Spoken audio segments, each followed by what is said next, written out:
Circumstances navigated the path, and life happened all so fast. No, it got lonely. Sometimes you see, I know we couldn't make it. Even when I'm off beat, I still land on my feet, and nothing can shake me.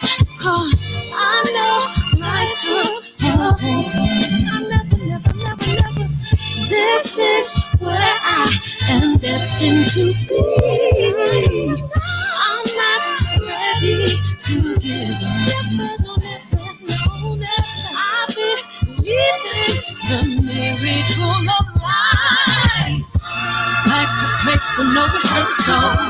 Learn quickly, they'll come for your role. Games we play, can't take it personal. Cause the devil is a liar. I'm telling you the truth. It's all in what you do. Some things you gotta do. It's right from millions. Take a second, see the blessing in it. From much expected, much is given. When I made the living, now I'm giving back to children. Never let the power come first before your happiness. Yes, you can be the best if you go the distance. Mix a little sweat with your persistence. You know that the best things are never instant. Just shine, let them see your brilliance. Get up, open up your eyes now. It's the moment of truth. No backing down. We're bringing it tonight. Ooh, for the children, it's a given. You gotta give it, be a blessing. This my personal statement. Run the game like I'm A6. Learn to develop patience, determined to be the greatest. Yeah, bobbing and weaving, they changing up like the seasons. Indigenous to the grind, so I do it for all my people. Jabbing in competition, back up against the rope. She fighting for recognition. I'm fighting just to promote equality where we lack it. While cancer slowing our road, I'm confident we'll make it. We focus on common goals. Yeah, give back, give love, giving something away. Never give up, stand tall to fight another day. 2 toes, 2 feet, I stand on the ground. I'm going wrestle and fight this final round. Life's a quick and no rehearsal. Learn quickly, they'll come for your role. Can't take it personal. Cause the devil is alive. Telling you the truth, it's all in what you do. Some things you gotta do.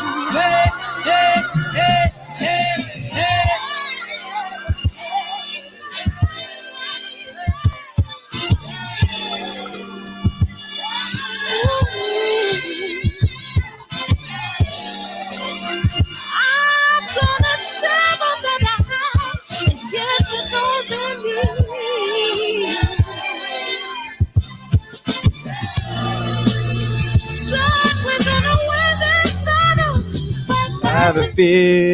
What's up, y'all? Barbershop Conversations, man. What it do? DB, what's up, man? What it do, Rob? Man, your favorite part came on about 2 minutes ago, mate. What up, Miralane? What up, Triple OG? How you feel? Jamaican Charlize, welcome to the show, man. 10 boxing, welcome back. Where you been? What's popping, Rob, man? DB. Phil, what's up, Phil? Man, we need Pastor Phil to come back. Aunt Fresh, yeah, the small hats. Yeah, we're gonna call them J's today.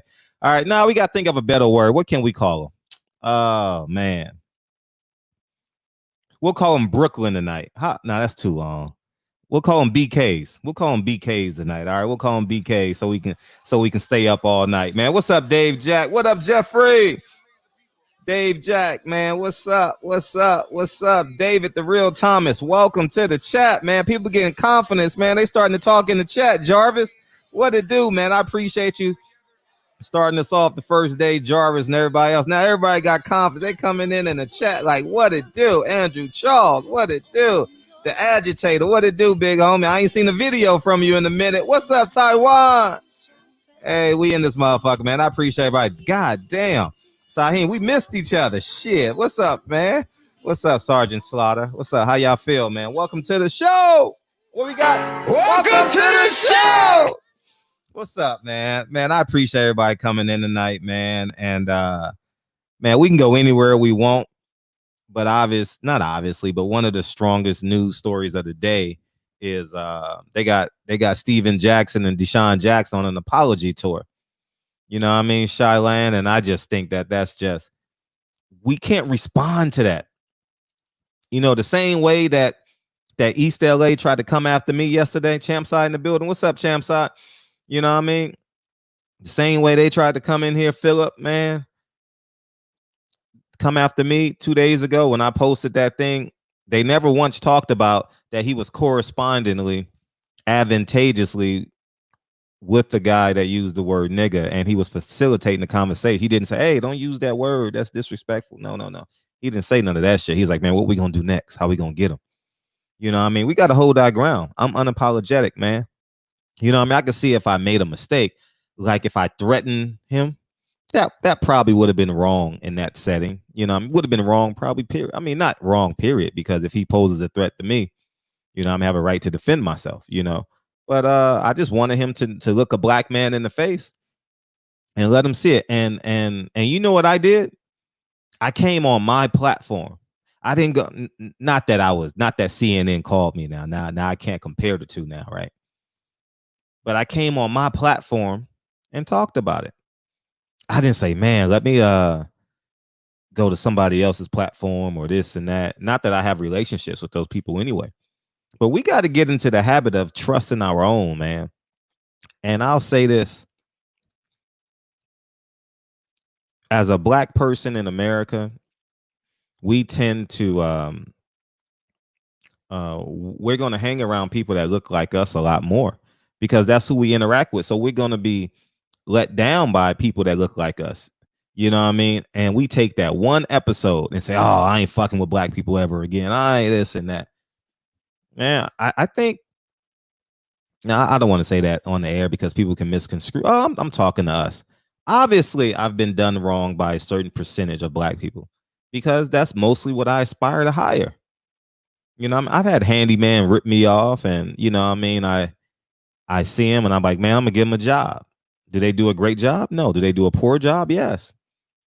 But it's still, I'm not like turned off. How about if you did that to pussy? Ah, man, there's some bad stinky ass pussy. I don't want no more of this shit. Imagine that. Imagine you said, man, I don't want no more pussy, man. Fuck, man, that shit stink, man. And nah, it was too loose. You know what I mean? It didn't respond. It didn't get wet. You see what I'm saying?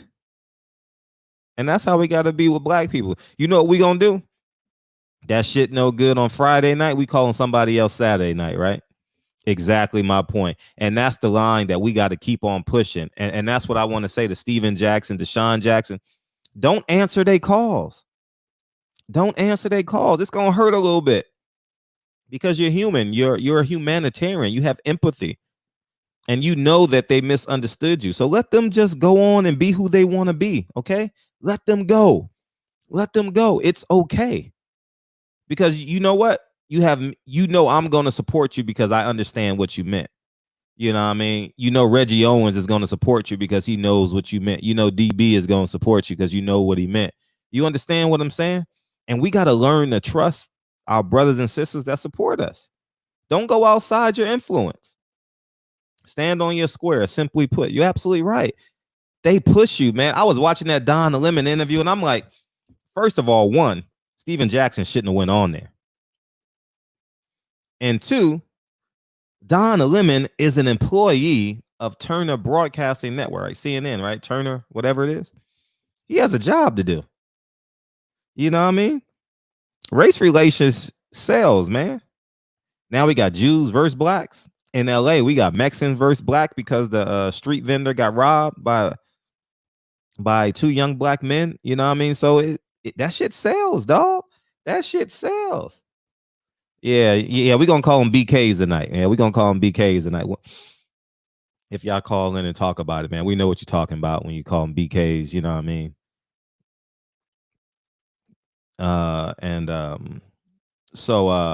But yeah, man, we got to stand on our square, man, as it pertains to that, man. I think it's just incredibly important. we got to keep on reminding us to love us. I'm like, why are you on CNN, dog?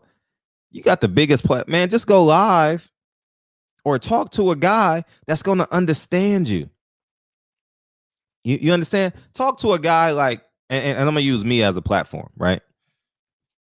Because you got to interview. You don't have to interview with somebody, but you need someone to ask you the question, right? Because that's status. That's people respect you more. It's just, I don't know why it is like that, but people want you in an interview format. You know, that's easier, more palatable, right? And go to people who look like you, who own their own platform, man. We got to keep on, and that's what I tell fighters this all the time. And you know how powerful black media outlets are? I'm gonna show you exactly how powerful media mediums are. 70% of fighters, we haven't even said their name. 70% of fighters, you guys hadn't even thought about. Right? Stone cold facts. I touch 1 million people a week. You understand what I'm saying? I touch 1 million people a week. Maybe more. I don't know. I haven't checked my statistics. So I know this. You understand what I'm saying? So I know what my impressions are. More than 1 million millions. You know what I mean? So I was just watching that interview like, nigga, why are you doing this? You know what I mean? Like, you don't need no Stephen Jackson. People trust and love you at this point, dog. You're the man right now. In my humble opinion, Stephen Jackson's the man, dog. Like, he's the man.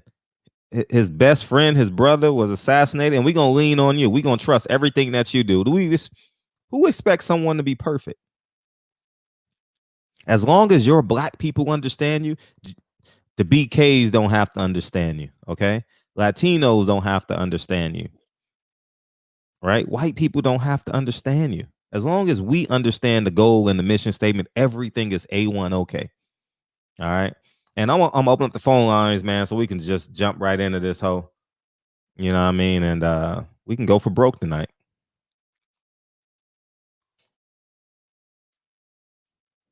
What's up, Doctor? What's up, Dr. Phil? How you feel, man?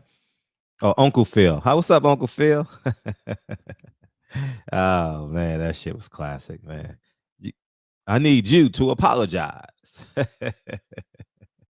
Oh man, classic. The phone lines are open, dog.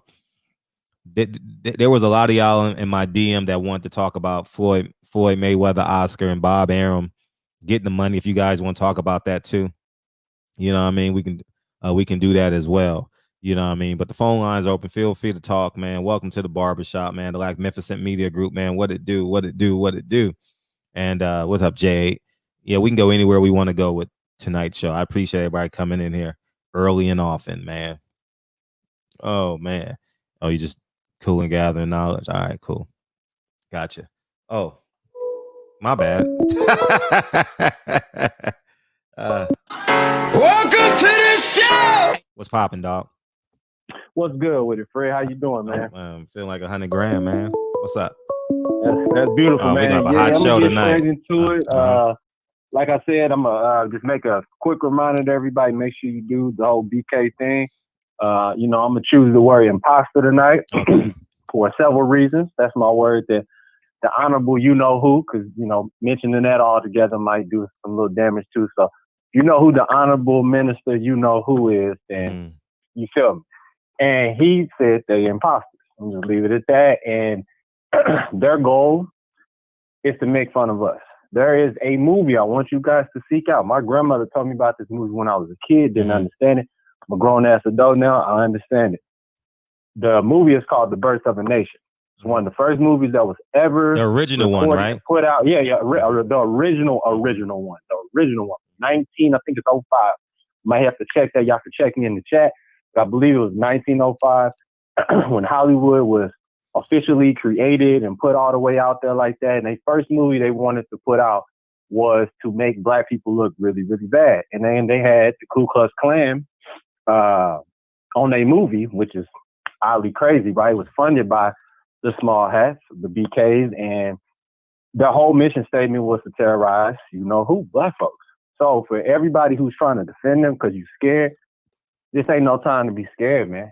You understand what I'm saying? I understand they control like 85% of the banks, and they got bazillions and billions of dollars in New York City real estate, and they own Manhattan. Because I've had so many of my people that I'm super cool with from Brooklyn said they'd go to Manhattan to get work to make money, right? And the horror stories I hear from these Black folks that work there is horrific. It's horrible working conditions. So I just wanted to let people know they ain't no people to be defending. You know, in their religion, they have something where the rabbis for brand new newborn babies, I can't even say it on here. It's so disgusting that they do to newborn babies that are boys. So it's a very sick thing. You understand what I'm saying? I want people to understand that until we support our own, we're going to be looked at as a joke. Listen to me and let it sink in. You don't support your own, you are a clown. Just because you're making a lot of money from them, a lot of times they must have something in the contract where these big buff, 6'5", 6'6", 7 foot tall Black men will act like little children and go in front of them and go, "I'm so sorry, Master. I just didn't know what I was thinking, Master. I don't know what, like," and you supposed to be in front of your niggas. I'm rah, I'm down for whatever. Bang, bang, shoot them up. Got an AK-47. Just like Lil Wayne. All of his raps, he talk about how gangster, AK-47. You know, the hard body motherfucker got the heart of a killer. Your young God in the gun about to start a religion, about to call Ben Laden up in order to. All of that was a joke. It was just to get Black folks to kill other Black folks. That's it. Because he taps dance the hardest for Jewish people. I mean for the small hats, for BKs and for white supremacy. So I just want y'all to understand this. We have to support one another. We need to get our own banking system. Jay Morrison shouldn't be the only person having his own system where he's trying to. We need more of them. Just one ain't enough, and we need it in every city. Fred, my question for you is, how do we get that where we have our own banking system? Because that's how the BKs got their wealth, through banking systems in all 50 states. They made sure to have their hand in that pocket, in that pot, early in their history, being over here. As soon as they came over here and they was treated a certain way, they got out them ghettos within like about 20 to 25 years, especially after 1940s, when they got from the United States, had gave them a whole state. Somehow, I still don't understand how that worked, but the United States negotiated a deal with them where they just got to pillage and kill the indigenous people called Palestinians. Because it used to be called Palestine over there. Now, it will never be called Palestine. And we're not going to get into that deep history, but I just want to let y'all know we have to love and support one another. You see what they doing to our biggest and strongest. It's no different than slavery, except it's on a mental level. Now, you may not be in chains, but mentally you in chains. The only way you can break the chains so your soul can remain, you have to love ourselves. We have to. Because if you don't, we're going to have to label you with what you are, okay? This ain't nothing personal. This is business.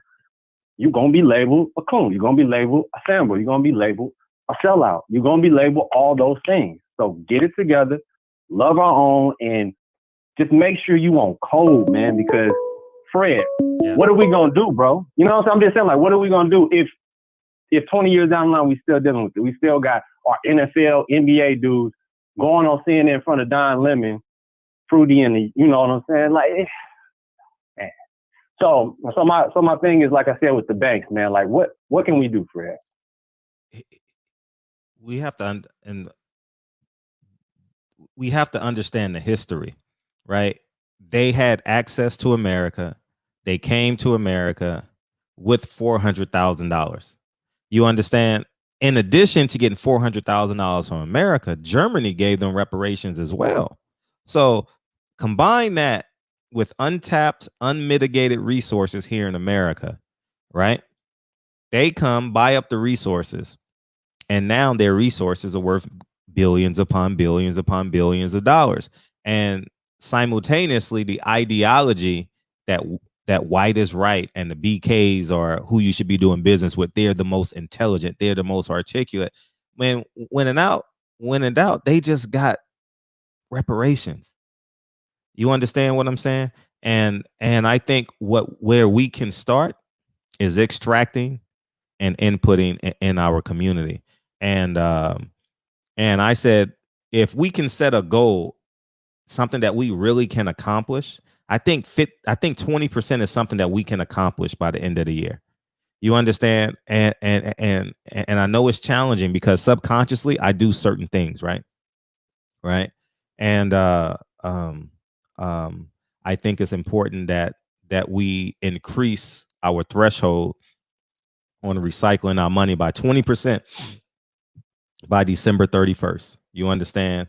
And if we can do that, I think that that'll be a great segue into like not even worrying about it. Like I don't really, I do it because I know not say many people, there's a smaller percentage that that don't really care. Like I really don't care about how they feel. I wish that all of us had that fortitude.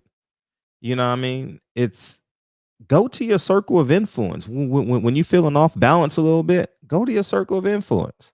You know what I mean? Like for example, if I was wrong when I approached the guy with the emails and 15 people would have came here and said, Fred, you probably shouldn't have did that, then I would have reconsidered it. But I'm not going out of the barbershop to get valid. I'm with y'all minimum 2 hours a night, right? Y'all gonna tell me if I'm right or wrong. And we got to learn just to trust our circle of influence. You know what I mean? I think it's just incredibly important. We seeking validation from people we'll never ever meet. We're seeking validation that we'll never ever break a dollar with. We'll never ever break bread with. Man, you know what I mean? I can give two shits. Like I really don't care. Man, from the depths of me, I don't care what Karen Swanson thinks about me. Don't care. Not a care in the world. And everyone else that aligns themselves with her, don't care. And she may be the synonym of the night, if you guys get what I'm saying, but I don't care. You know what I mean? I'll smile, for social decorum, you know what I mean, and do what I need to do. But in the back of my mind, I'm like, shit, I'm about to play the role of Robin Hood. You know what I mean?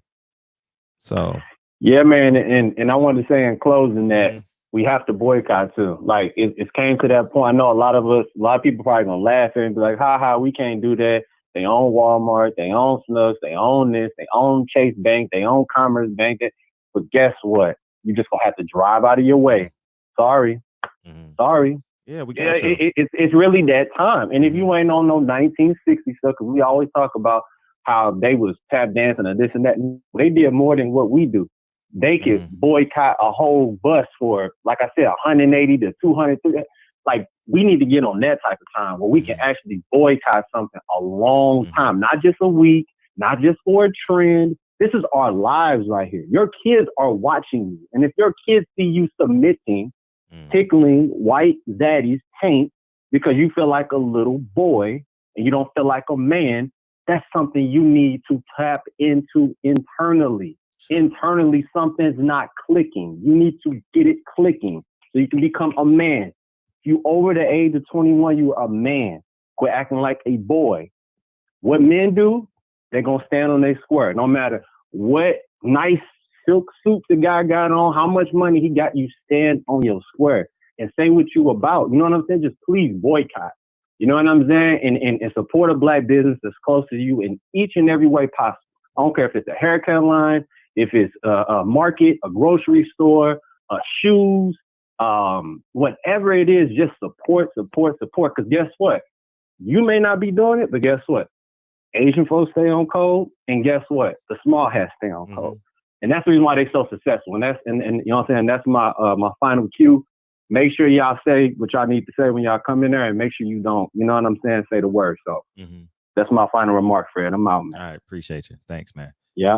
Hey, you know what? I appreciate it. You know what else I was thinking too is instead of the or in addition to the boycott ideology, how about we just do like just start supporting? Welcome to the show. What's popping? I'll finish it in a second. What's up? What's up, Fred? JD from KC, man. What's up? Magnificent Media Group. Long time no here, brother. Appreciate you, big homie. Man, I'm just dropping a line, man, because I agree with a lot of what the last caller said, bro. Sure.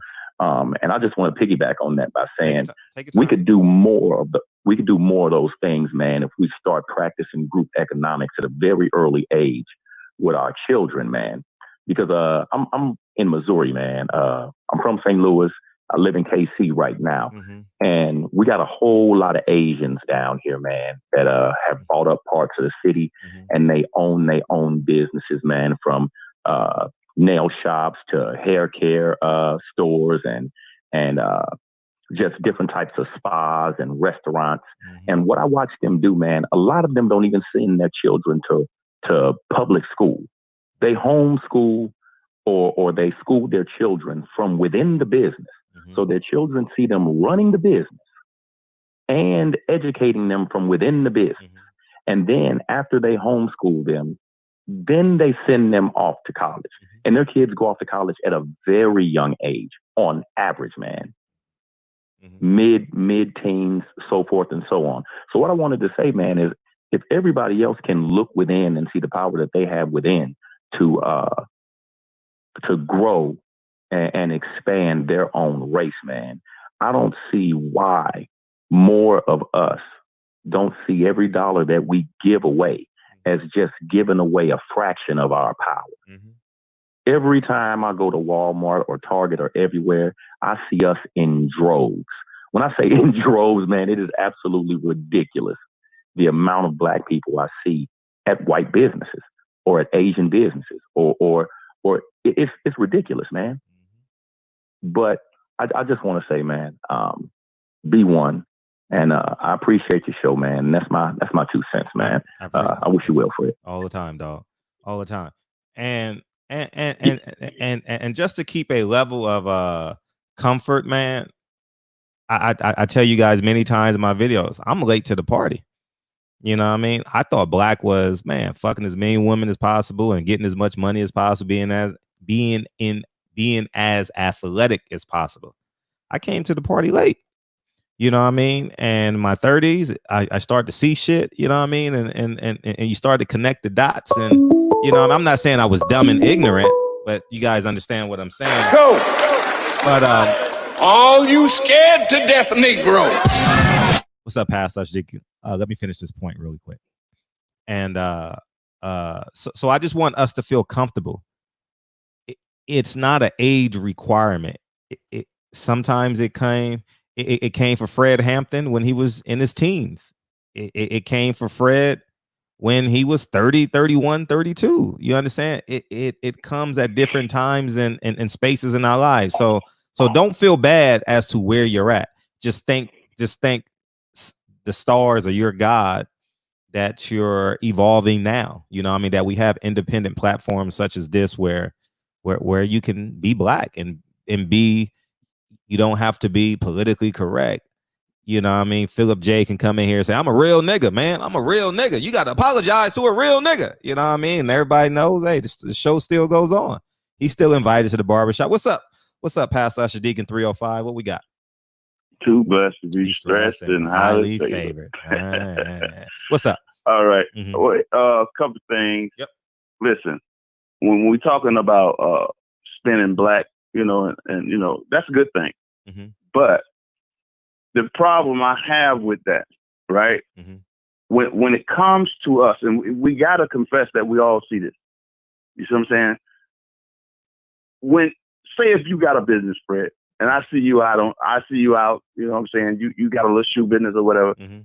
And the cat next door to you, that's a different race, he has a business, the same business that you have. Okay? But every time I come to you, Fred, man, let me get them Joys, man, for the low, dog. You know what I'm saying? You know, we cool like that. You know what I'm saying? Why we always want to get from our own people for the low? Why we always want to cut corners when it comes to us? Why we devalue the Black man or the Black woman's business on the low? Why we can't pay price value, face value.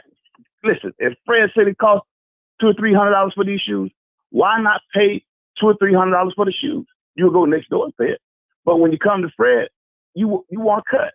You want to get it for the low because you think you know it, or because we're the same rate. But you're not going to go to the Korean guy and do that. You're not going to go to the white guy and do that. We got to quit selling each other short and devaluing each other, wanting it for the low. Always, because it's just something about us when we see one another, we feel like we can bamboozle each other or get it for the low when it comes to each other. We got to stop doing it, because if you support Black business, quit asking for the shit on the low. Quit asking for it on the low and pay what the shit costs, like you would do if you go to any other establishment. If you truly support Black business. That's what I have to say about that shit. Now, go back to last night. Blue Blood had me cracking my goddamn ribs. Every time he said, Phil, and then he had that look on his face like, I be goddamn, I can't get a word in. Man, that shit was hilarious, bro. Oh my God. Hey man, but that was a good show last night, Fred.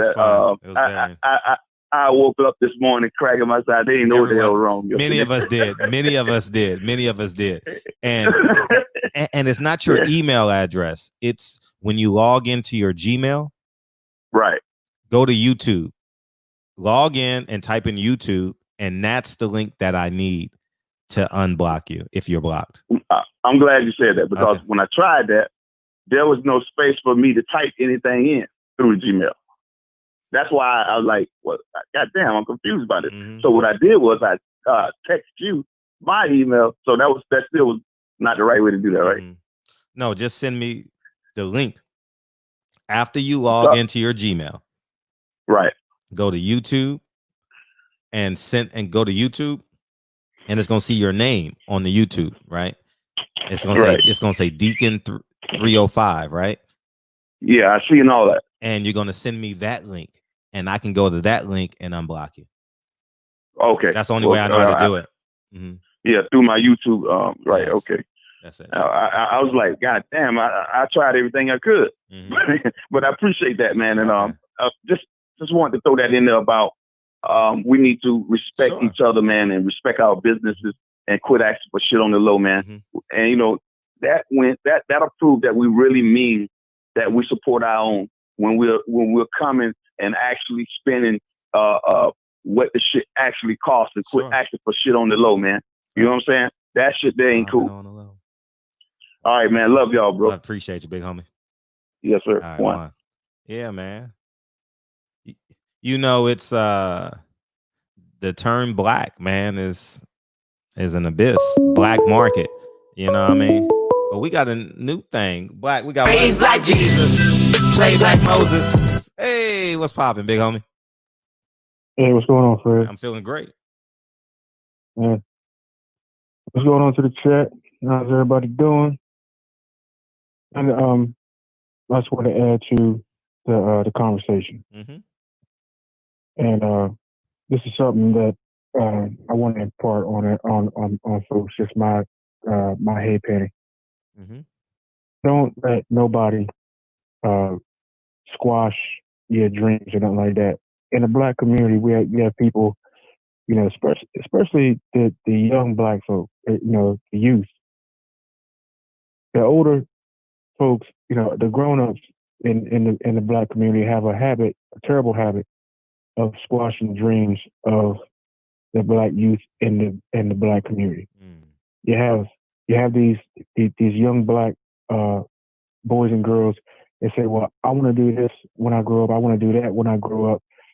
And I'll just speak from personal experience. I'll speak from, you know, for what I saw as a child growing up. When I said, you know, when I was a kid, I said, well, you know, I want to be a doctor.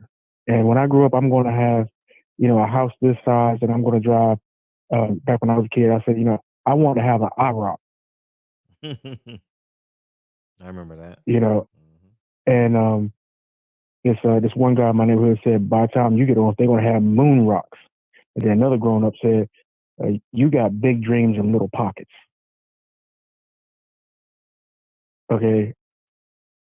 And then I kept, I had all these, ideas, I'm like, oh, I want to do this, and I want to do that, and I was, I would get the grades and whatever. And then, I went, and there was an old man that lived around the corner that fixed grass mowers out of his backyard. Every neighborhood has got that old man that he fixed in the hood that fixed grass mowers out of his backyard. Grass mowers, chainsaws, weed eaters, or whatever. And he gave me one of them old school grass mowers with the rubber gas tank where you had to mix the gas and the oil in the tank. Mm-hmm. And you know what I'm saying? And he gave me this grass mower, and I went around cutting all the yards in the neighborhood for $3 a yard. All the kids made fun of me because you couldn't, when I was cutting the grass, you couldn't see me because I was in a cloud of blue smoke. You know what I'm saying? You couldn't see me through the smoke while I was cutting the grass. And all the kids in the neighborhood made fun of me or whatever. But when I was at the arcade, and I'm over there breaking the 20, and they coming in there, and they ran out of money because their mama only gave them $1. And then fast forward, to being grown, and I'm trying to do projects in Africa. I'm talking to a lawyer about international laws and stuff like that. And a lawyer, white lawyer, says, Terrence, you know what? I don't even think that big. I don't even know how to even get that started. I'm like, what do you mean you don't think that big? You're a lawyer. Do you know where I come from? You know how big you got to think where I come from to even be a lawyer? And you telling me you don't think that big to be able to ponder how you get over the legal aspect in order to do a project to build windmills in Liberia? So I say that to say this. Don't let nobody step on your dreams and squash your dreams or squash your progress. Especially when your dreams and your progress is not for your you're not trying to line your pockets, but you're trying to help the person next to you. When you're doing something that's not, it's not selfish, but you're trying to give of yourself, and then you go to somebody else and say, hey, how do I do this? Oh, my mind don't go that far. And who are you? What makes you think you can do this? Who do you think you are? What makes you think that you can do this? What makes you think that you can't do this? Who am I to think that I cannot do this? Who am I to think that I should not be doing this? Who am I to think that maybe I'm less of a person if I don't do this?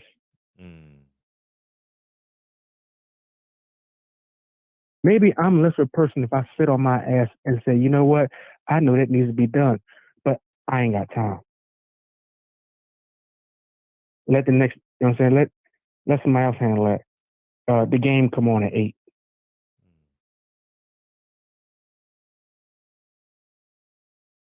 So I'm gonna leave it at that. Appreciate you.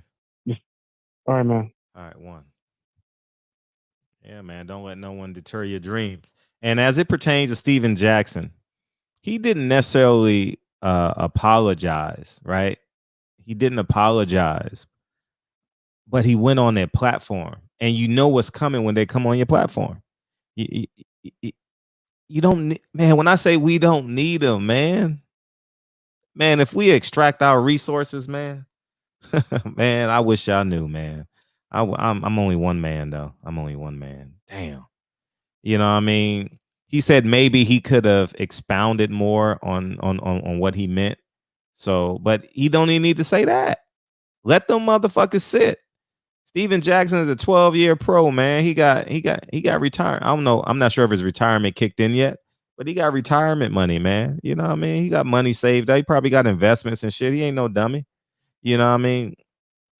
But DeSean Jackson shouldn't have retired. I mean, shouldn't have when that Philadelphia Eagles owner would have came at me, I would have said, man, you defended Riley Cooper. You gave him an extension for $25 million. He never was suspended, right? That's what I would have said. But I am neither here nor there. My nigga, this is dedication. This is anti-hesitation. This is a real nigga celebration. What's popping, man? What's up, How man? you feel, I dog? want to give a feed in on the topic today, man. Yeah. Stephen Jackson, I see nothing wrong with him going on there. Really? Why? On those platforms. Based on the fact that with these platforms, what they're going to do, like they can have Stephen A. Jackson, I mean, what's the name? Stephen A. Smith it is. Mm-hmm. I don't even watch that shit, but cats like that, the cast of characters that sit on the ESPN, whatever platform he will go on, that you're speaking about him going on, and they will just drag this guy through the mud, drag DeSean Jackson through the mud, drag him through the mud for defending DeSean Jackson. Him getting on there, being unapologetically black, speaking to the true meaning of what DeSean Jackson stated without taking it out of context and playing into the way they want to of this anti-Semitic protections. But these same protections weren't given when Riley Cooper makes his statements. It was more into trying to forgive Cooper, giving Cooper counseling when he made the mistakes, fining him, but then he made up for the fines when he receives a goddamn big time bonus contract and an extension. And he didn't produce anything out of it. And the crazy thing about it is that they give him this contract with producing less than 1,000 yards in a season. And they reward this white kid for making a statement like that. Mm-hmm. And it wasn't just that he made a statement that was derogatory. He made the derogatory statement with a threat on it. And he gets rewarded for that. And these owners and Chip Kelly, who was the big time hoe over in Philadelphia, who did nothing but get rid of the black star players on that team, who spoke out against, they spoke in that they ain't going to forgive this dude. They ain't forgiving Riley Cooper, because they were stating if Andy Reid was there and anybody else, Riley Cooper would have been given a much more heavier fine. The NFL didn't even do anything about it. But then they get rid of DeSean Jackson over gang affiliation. So what if he's in a gang, which he wasn't? But what does that happen to do? He's affiliated with a California gang, if that's what they want to base it off of. He way in Philadelphia. Where's the association? What's the link to him being involved in criminal enterprise? Where is it affecting on the field? This dude, from what I know, has been a goddamn a Pro Bowl receiver during this time period. Riley Cooper was a nobody on his team, and they give him a bonus for bull crap. The only reason why he started getting play on the field is when Macklin get hurt. But then they jump out here to defend Riley Cooper, give him sensitivity training. But the minute DeSean Jackson makes a post about Hitler making a statement about black folks being blah, blah, blah, and they find it was a re-edit on a post, but his thing wasn't to highlight nothing about fucking Hitler. It was to highlight everything else. But they don't make these statements when this sick-ass president is highlighting Confederate monuments.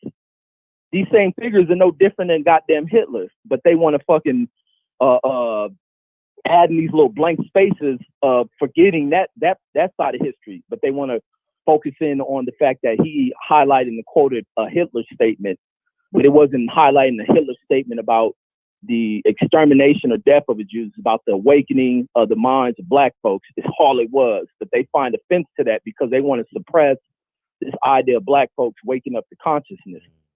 And that's where DeSean Jackson went wrong. And he should never fucking ever went back to an organization that will diminish him, because his career was on a Hall of Fame pursuit if he would have been allowed to stay in Philadelphia. Sure. They wrecked his career by getting him up out of there over false allegations. Nothing came back tying him to a gang situation, but they railroad his career. And then he wants to come back.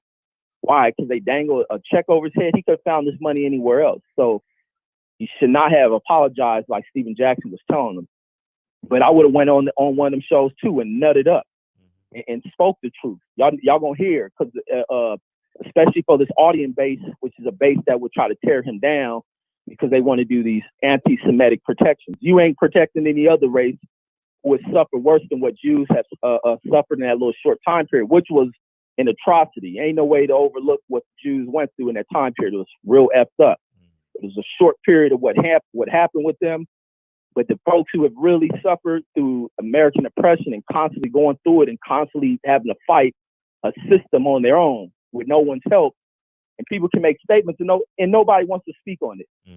But then they want to bash a quarterback for taking a knee to speaking out about racial oppression, and now they turned around and start, oh, he was right, wanting to do everything to fix what went wrong, pandering towards black athletes and shit.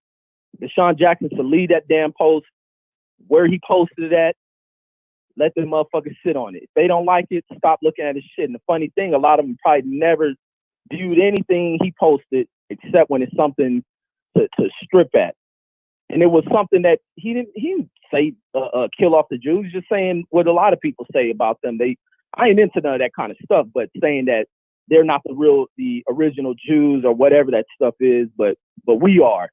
And it was just to awaken folks. But he needs to stand on his ground, like you're saying, and stop bowing down to these motherfuckers. There ain't no way you should have bowed down to the ownership or management over in Philadelphia. They should be fucking apologizing to you for what they accused you, did to you, and what kind of money you lost over a false accusation, and from a whole ass coach named Chip Kelly. But that's all I got. I'm gonna pass it on, man. Appreciate you. Yes, indeed. All right, Juan. Yes, indeed.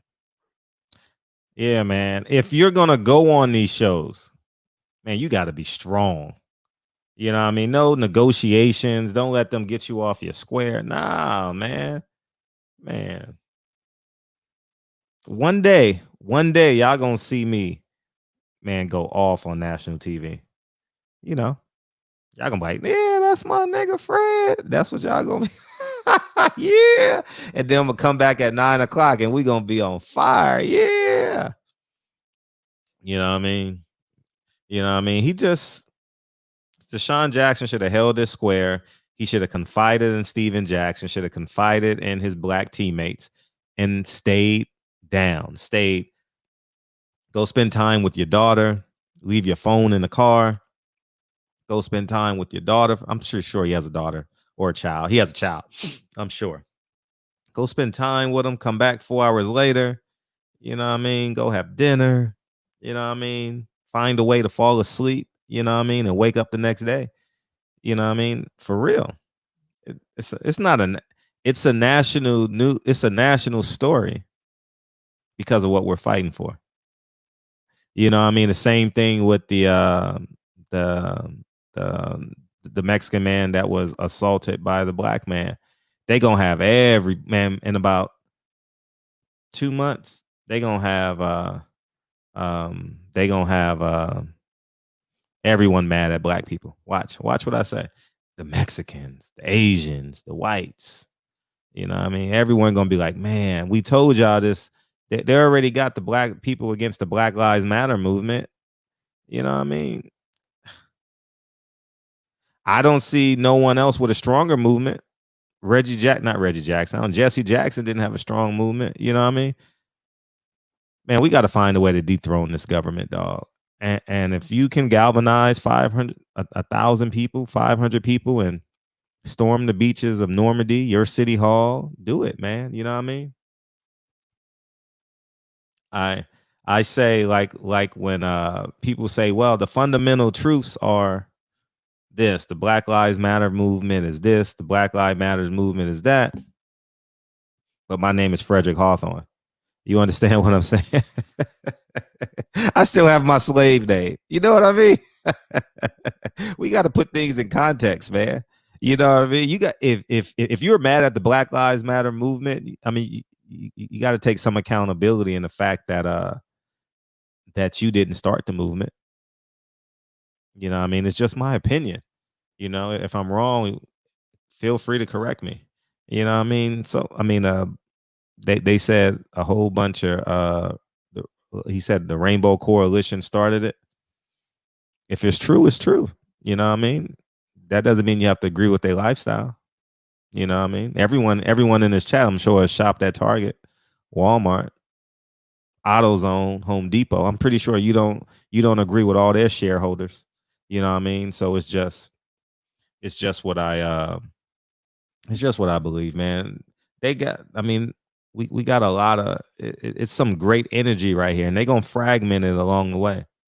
You know what I mean? News is not showing all the rallies anymore. You know what I mean? I think I need to start posting more rallies, more rallies, you know what I mean? But we moving, man. We going in the right direction. All right. Just keep going. Okay. Keep going. Okay. I think it's just incredibly important that we keep going and stay the course. You know what I mean? And we'll get there. I genuinely believe that we'll get there, man. I don't doubt that one bit. So we'll get there. And we don't need no more DeSean Jacksons apologizing. No more. We don't need no more DeSean Jackson apologizing. You know what I mean? They apologizing, but I ain't see the 30, 31. I don't know how many NFL owners. They ain't apologize. They ain't apologize. They ain't apologize. You understand what I'm saying? So it's just what I believe. You know what I mean? So it's just that. My nigga, this is dedication. This is anti-hesitation. It's a real nigga celebration. What's popping? What's up, Fred Draw? How you feeling, man? I'm feeling great, man. What's good? Oh man, you know, just getting ready for another great night. Mm-hmm. Hey, so can you put on the screen and kind of run a play-by-play? Mm-hmm. Reggie did a video last night on the Philadelphia Eagles and DeSean Jackson, so I understand what happened there. But with Stephen Jackson, I don't know what the full context of his stance and apology and all of that. Can you at least put up the tweet from DeSean Jackson and then run a piece of or quote what Stephen Jackson said? Yeah, keep talking. Shit, that's it. I want to see that first. I mean, because I can't really speak on the second half of the story. You know what I'm saying? DeSean Jackson, what he posted shows that he's obviously what some people use. What's the term they use now? Woke, which means that he understands what he is and what his people is. So, and then also to be an American football player. So you physically tough and you have the wits, but you let those dudes you allow those dudes to make you bow down. And I don't know. I mean, you know, I'm not a millionaire, so you know, I can't really count nobody's money that way. But I know for me, if I got a check for $1,500 and a check for $2,500, it's the same thing. You know what I'm saying? Like I'm gonna take that $1,500 and be cool with it. I'm not gonna try to take an extra $1,000 for somebody to try to bitch me out. You can keep that extra $1,000. You know what I'm saying? And take my fade. I might take that extra $1,000 from you. You know what I'm saying? But I'm not going to take this extra $1,000 just so you could slave me out or bitch me out. That ain't going to happen, you know. But I guess maybe when dudes got, you know, I'm doing the air quotes, the bag, you know, that shit makes a difference between a $7 million contract and a $16 million contract. You know what I'm saying? I just don't get it though, you know. And I know I know DJ is a solid dude, but you know, sometimes, man, just like Devin Haney, you know what I'm saying? Like, I know the Haneys, they solid people, but sometimes, man, these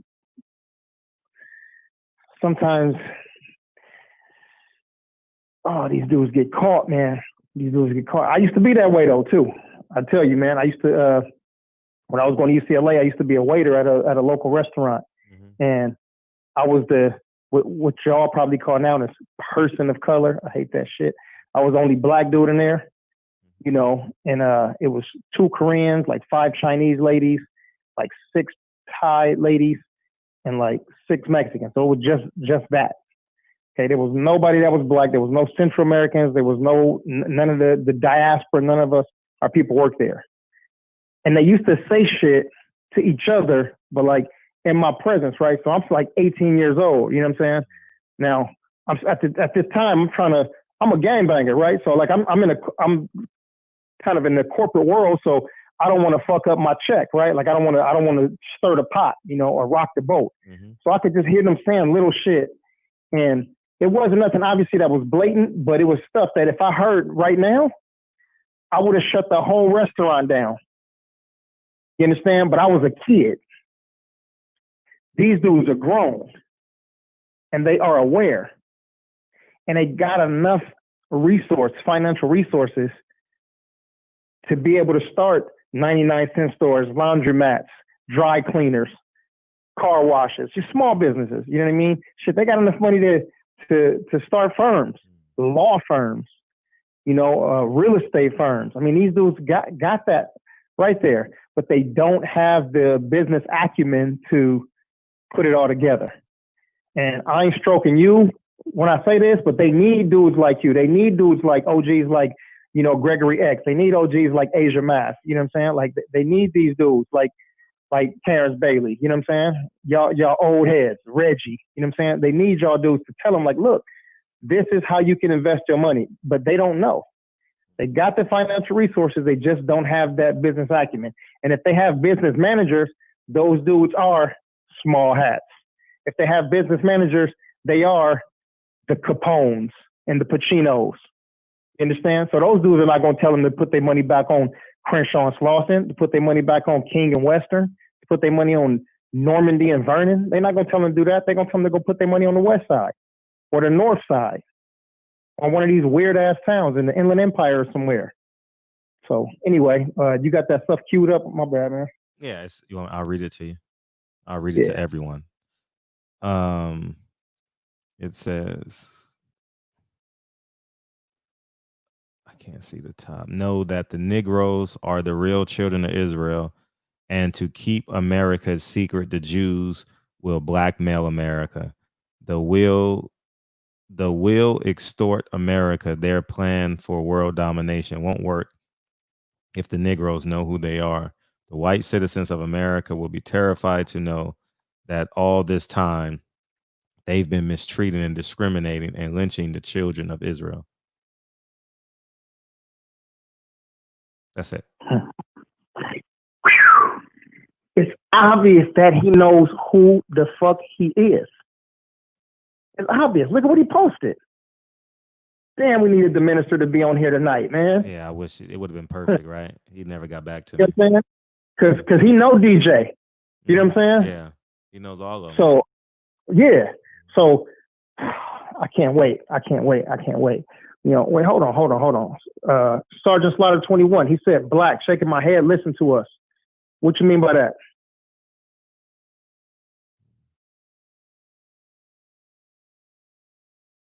At 10:01, Sergeant Slaughter 21 said, Black with question marks, shaking my head, listen to us. Oh, yeah. So I'm trying to figure out what he mean by that. So just give me a second right there. I don't know what he getting at, but just so you know, homie, straight up, I'm born in Central America, so I'm a Spanish speaker. You know what I'm saying? But I'm Black, I'm African, which y'all call African American, Negro, Negroid. So I'm just using these words in the context to generalize it for people so they understand what I'm saying when I'm talking about Korean people, when I'm talking about the Thais and the Chinese and the Asian people that I was working with when I said Black. So if you look at my skin, I'm Egyptian cinnamon. I'm caramel complected. You know what I'm saying? But when I say Black, I think you understand what I'm talking about. We are not Afros. Call in, Sergeant Slaughter 21. Beam in or call in, please.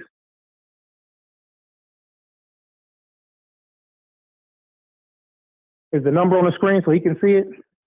Let me set it. Yep, I think it should be. Yep. All right. Mm-hmm.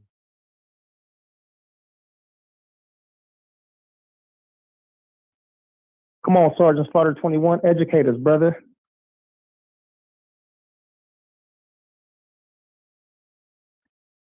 Yeah, I know I'm not an Afro. I know I don't have an Afro. But, yeah, we looking for this education. Is he coming in? Yeah, he said, hold on. Right on. And you're going to talk to him?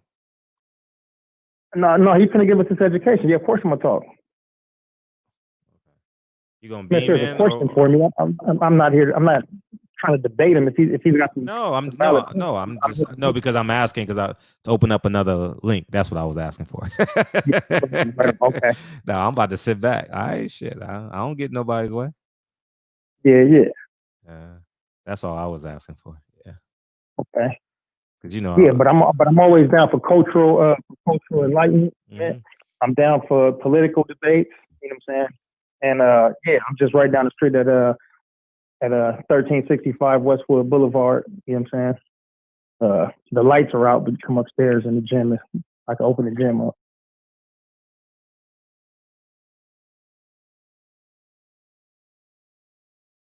Let me All right, well, I'm gonna hang up and I'm gonna let him call. I'm gonna let him say his piece, and then I'm only a phone call away, so I'll tap right back in. All right, good. What's I your want to slow the process. All right, good. What's your area code, Sergeant Slaughter? I'm interested in your perspective as well.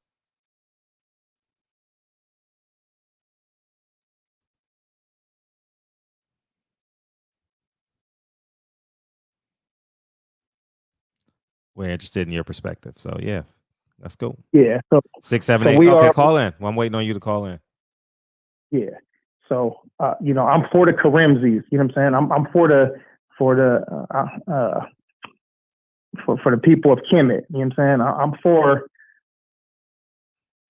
Assyria. You know what I'm saying? I'm for the tribe of Judah. I'm for the Nubians. I'm for Black, Afro, African, and everything that falls under that umbrella.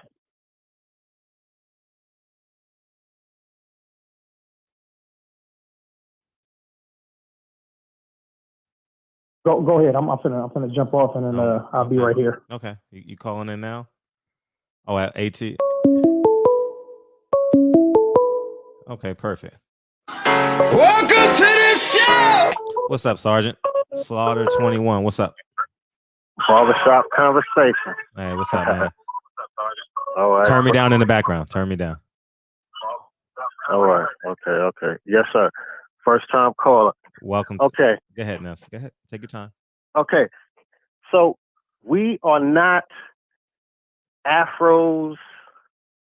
Like since we've been here, they've called us everything else other than what we are, which is the children of Israel.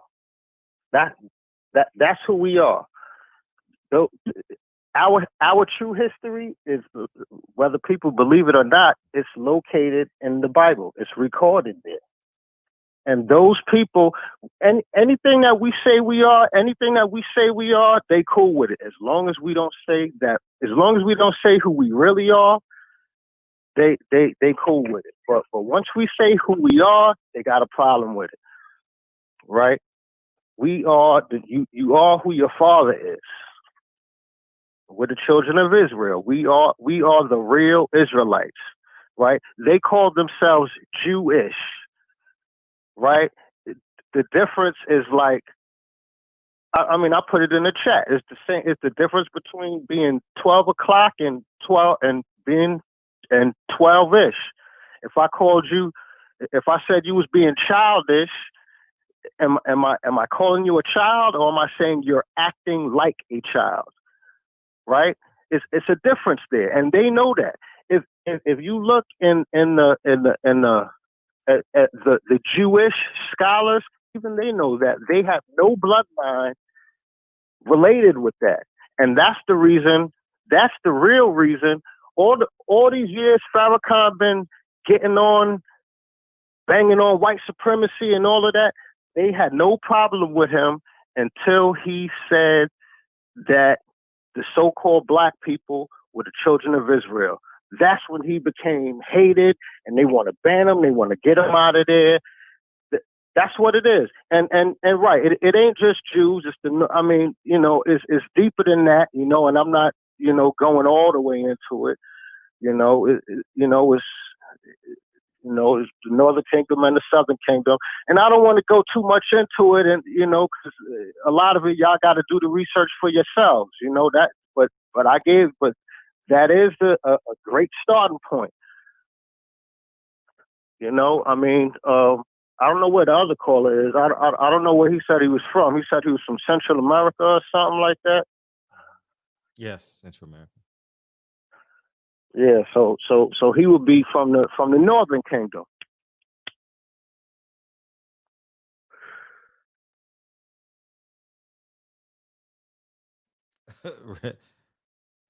Okay. Yeah, I mean, Yeah. I thought you were still talking, still going. No, I ain't still talking. Okay. I mean, I've had this conversation before with people about the term Jewish.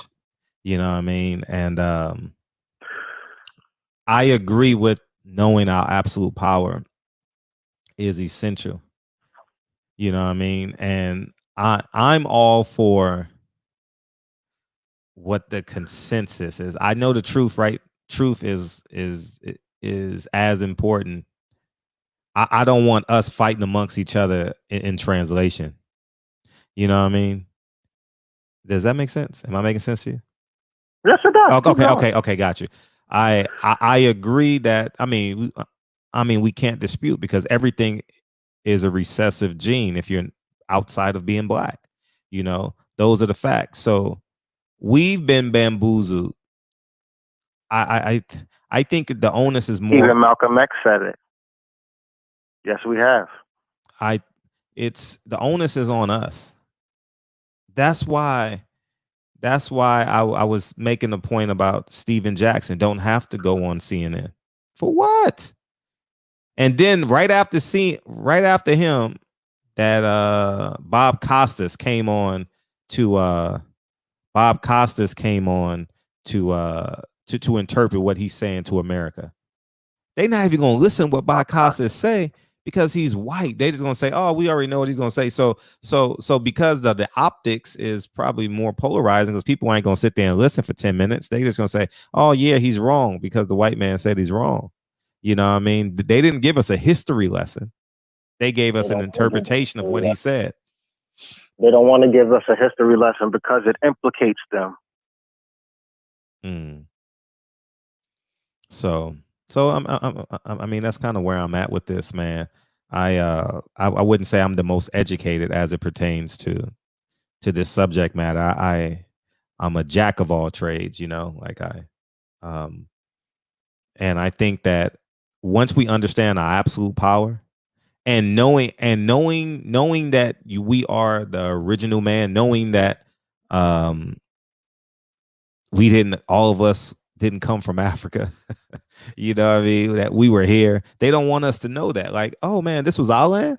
Oh man, this is interesting. Like, you mean to tell me years and years and years ago, I was the kings and queens of this land. I was the president of this land. I'm using modern terms.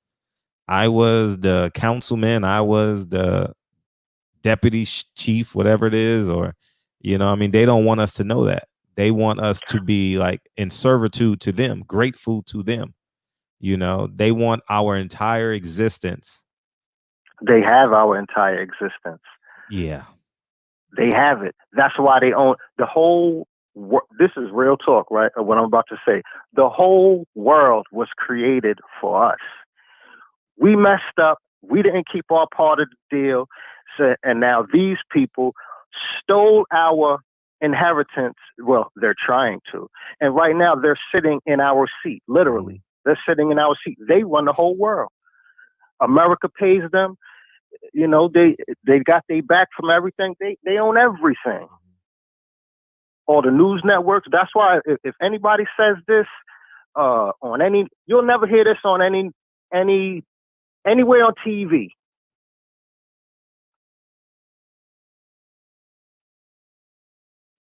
Gotcha. On any network, no radio, nothing, because they own it all. And if anybody says it, they got hell to pay. Ice Cube said it a few weeks ago, about a week or two ago, and they try to give him backlash, but he doubled down on it. And that's what DeSean Jackson should have did. Yeah, you got to double down. Like, you can't be wrong. Don't run from the truth. Truth is truth. Deal with it. The same way Donald Trump stands up there, and Donald Trump stand up there and he say all types of wild stuff, lies, and he doubled down. He doubles down, and they catch him all out there, and he don't care. He doubles down. We're telling the truth. So what you got to apologize for? But that's all I got. I'm back in the chat. Appreciate you.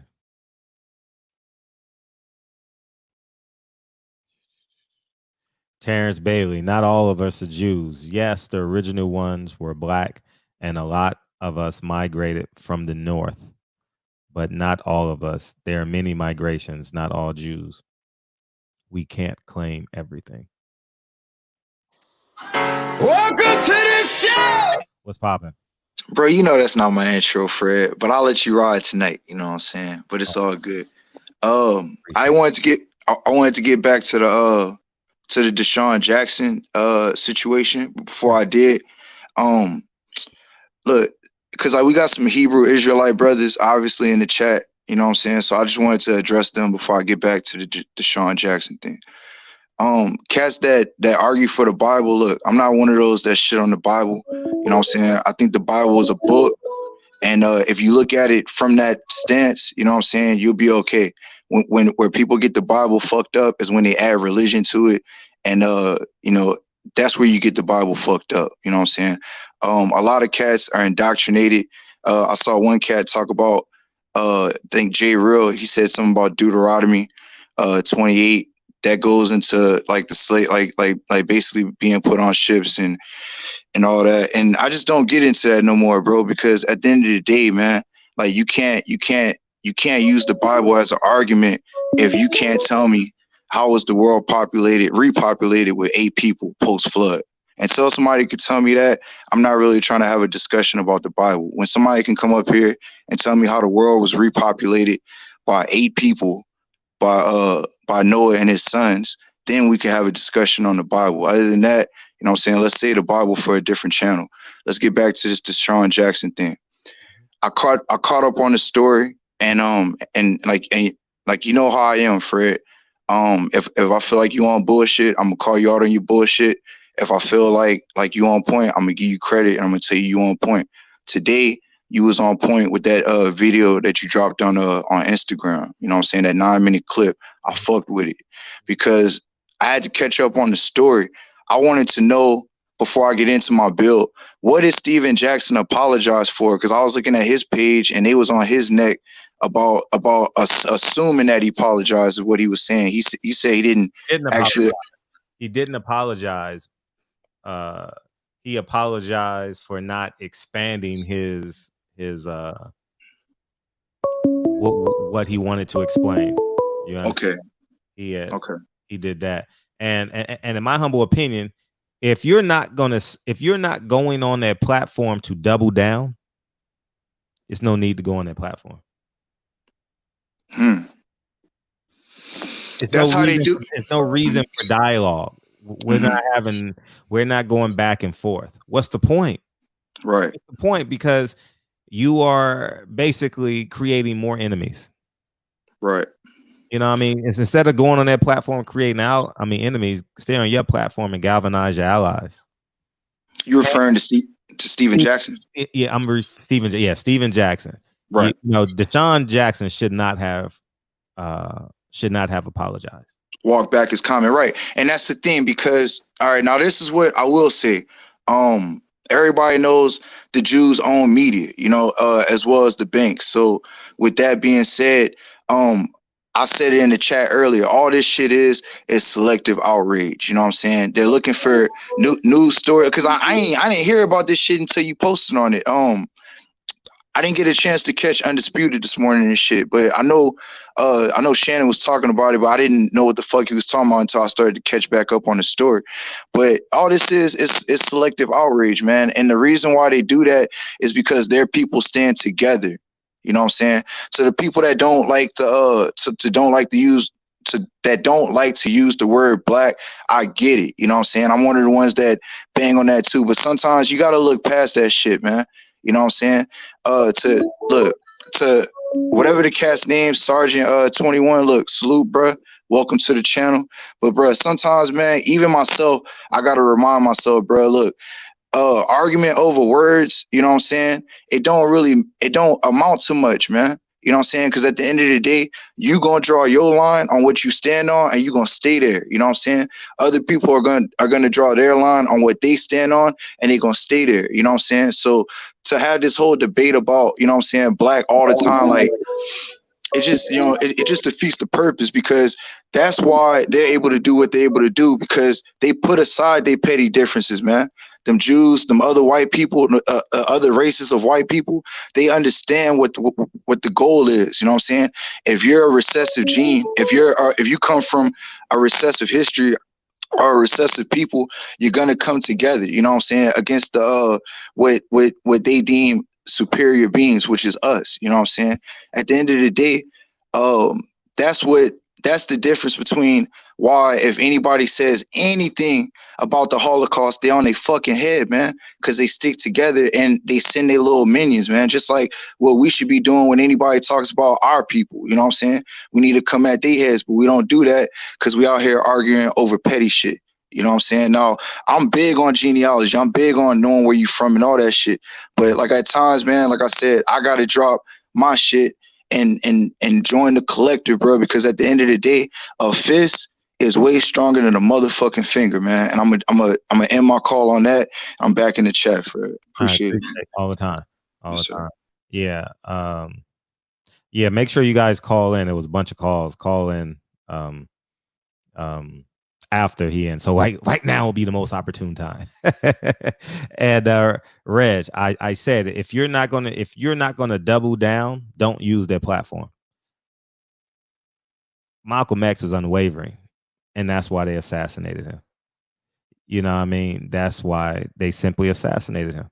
You know what I mean? If, man, you know, like, it's just the reality of it. You know what I mean? Just the reality of it. Welcome to the show. 510, what's up? 510. 510. What up, Fred? Hey, what's up? Fred, let me get something in right quick. Go ahead. You know, glad to talk to you, man. I keep missing you every time I come to LA, man. Okay. So I'll be out there in a couple of weeks. For sure. So I'm gonna link up with you. Okay. But Fred, let me talk about DeSean Jackson, man. Mm-hmm. Fred, there's no way that the NFL can do anything to DeSean Jackson. What about Riley Cooper? What about Richie Incognito? The honorary brother shit. Walking around calling people niggas. What about Kerry Collins?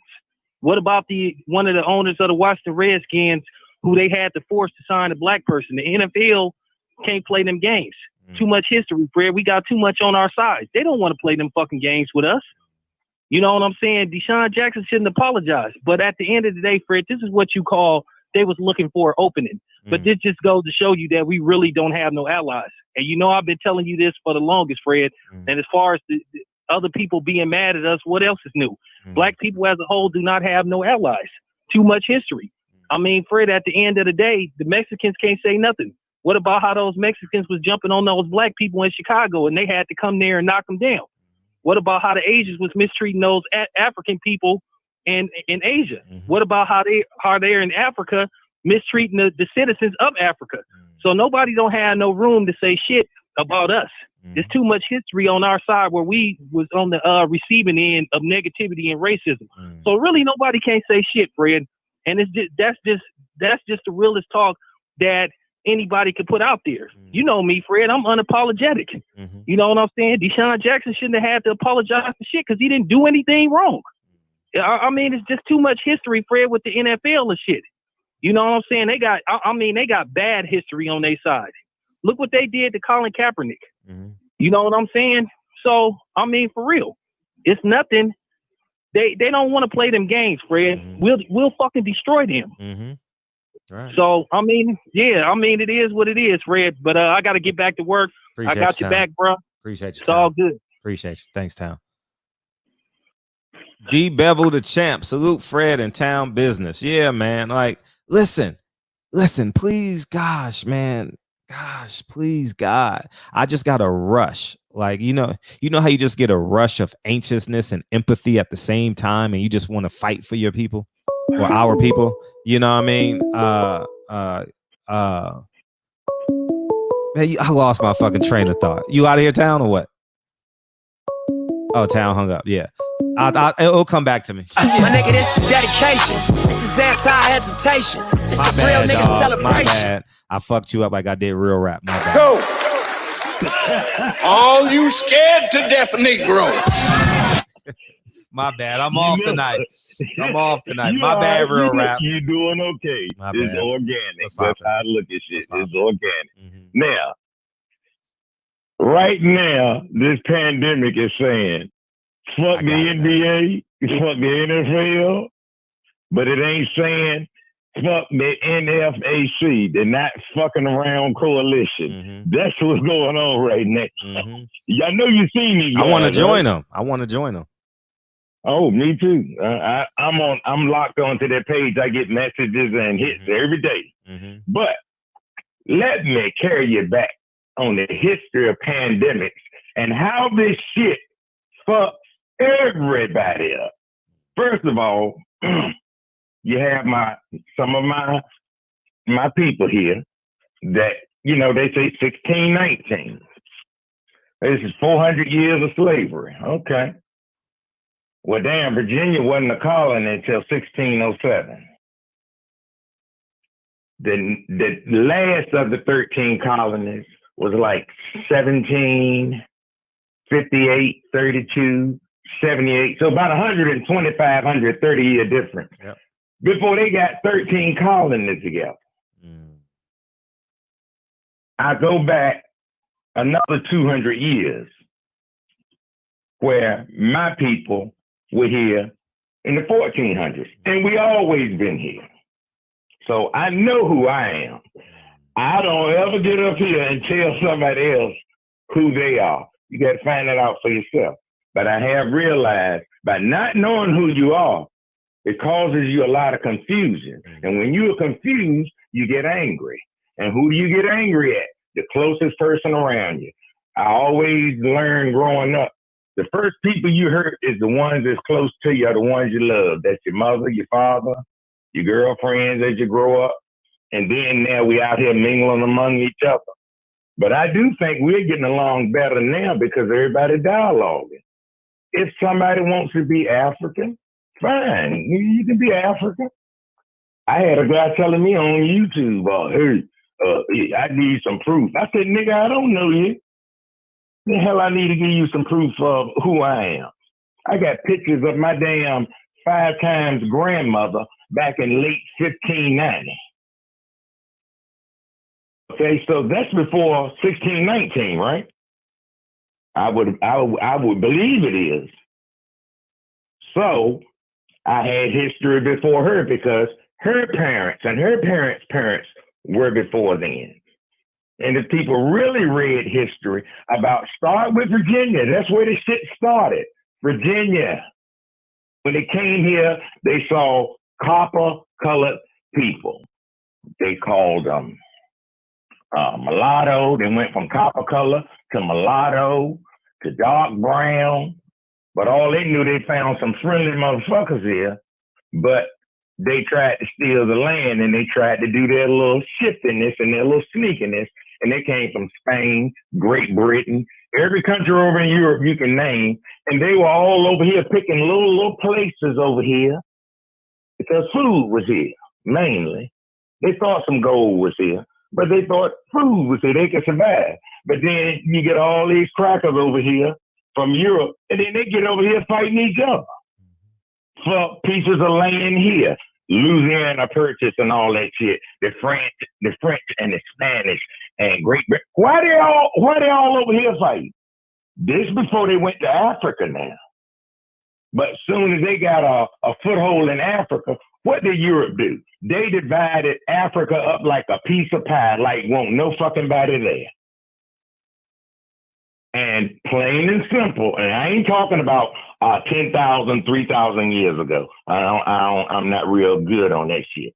But I know as of recent years in memory and what's documented, they did not fight too hard. It's almost like, and I think I seen a guy on YouTube from Africa putting Great Britain out, saying, we don't need you no more. We need to learn how to take care of ourselves.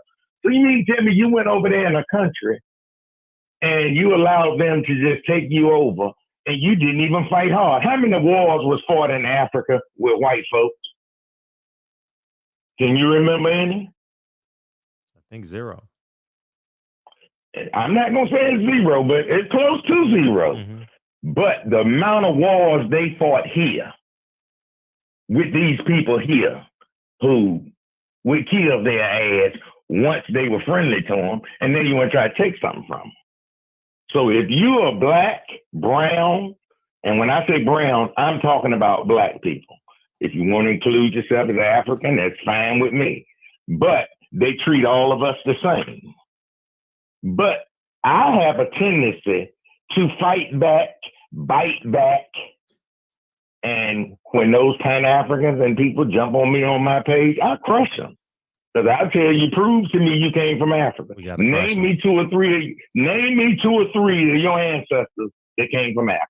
Well, I can't do that because of the slave ship. I said, well, when did the slave ship start coming? I'm not saying didn't any come, but you ain't brought no 12 million people over here with no damn ship that could only carry 29 people. And damn, Columbus had a hard time getting from England to here with supplies. So you didn't have running water and shit on the boat. Where did you take your shit at? You know, you just had a damn sailboat. And I'm not saying there weren't no Africans in. They eventually brought some here, but there was enough black people here that they put in slavery. And then the Africans they brought, they mixed them in together. But what they came over here and saw, and then they started bleaching. This was what they was talking about in the 1500s. Bleaching by taking the native women over to England, giving them to them rednecks over there. That's where they started.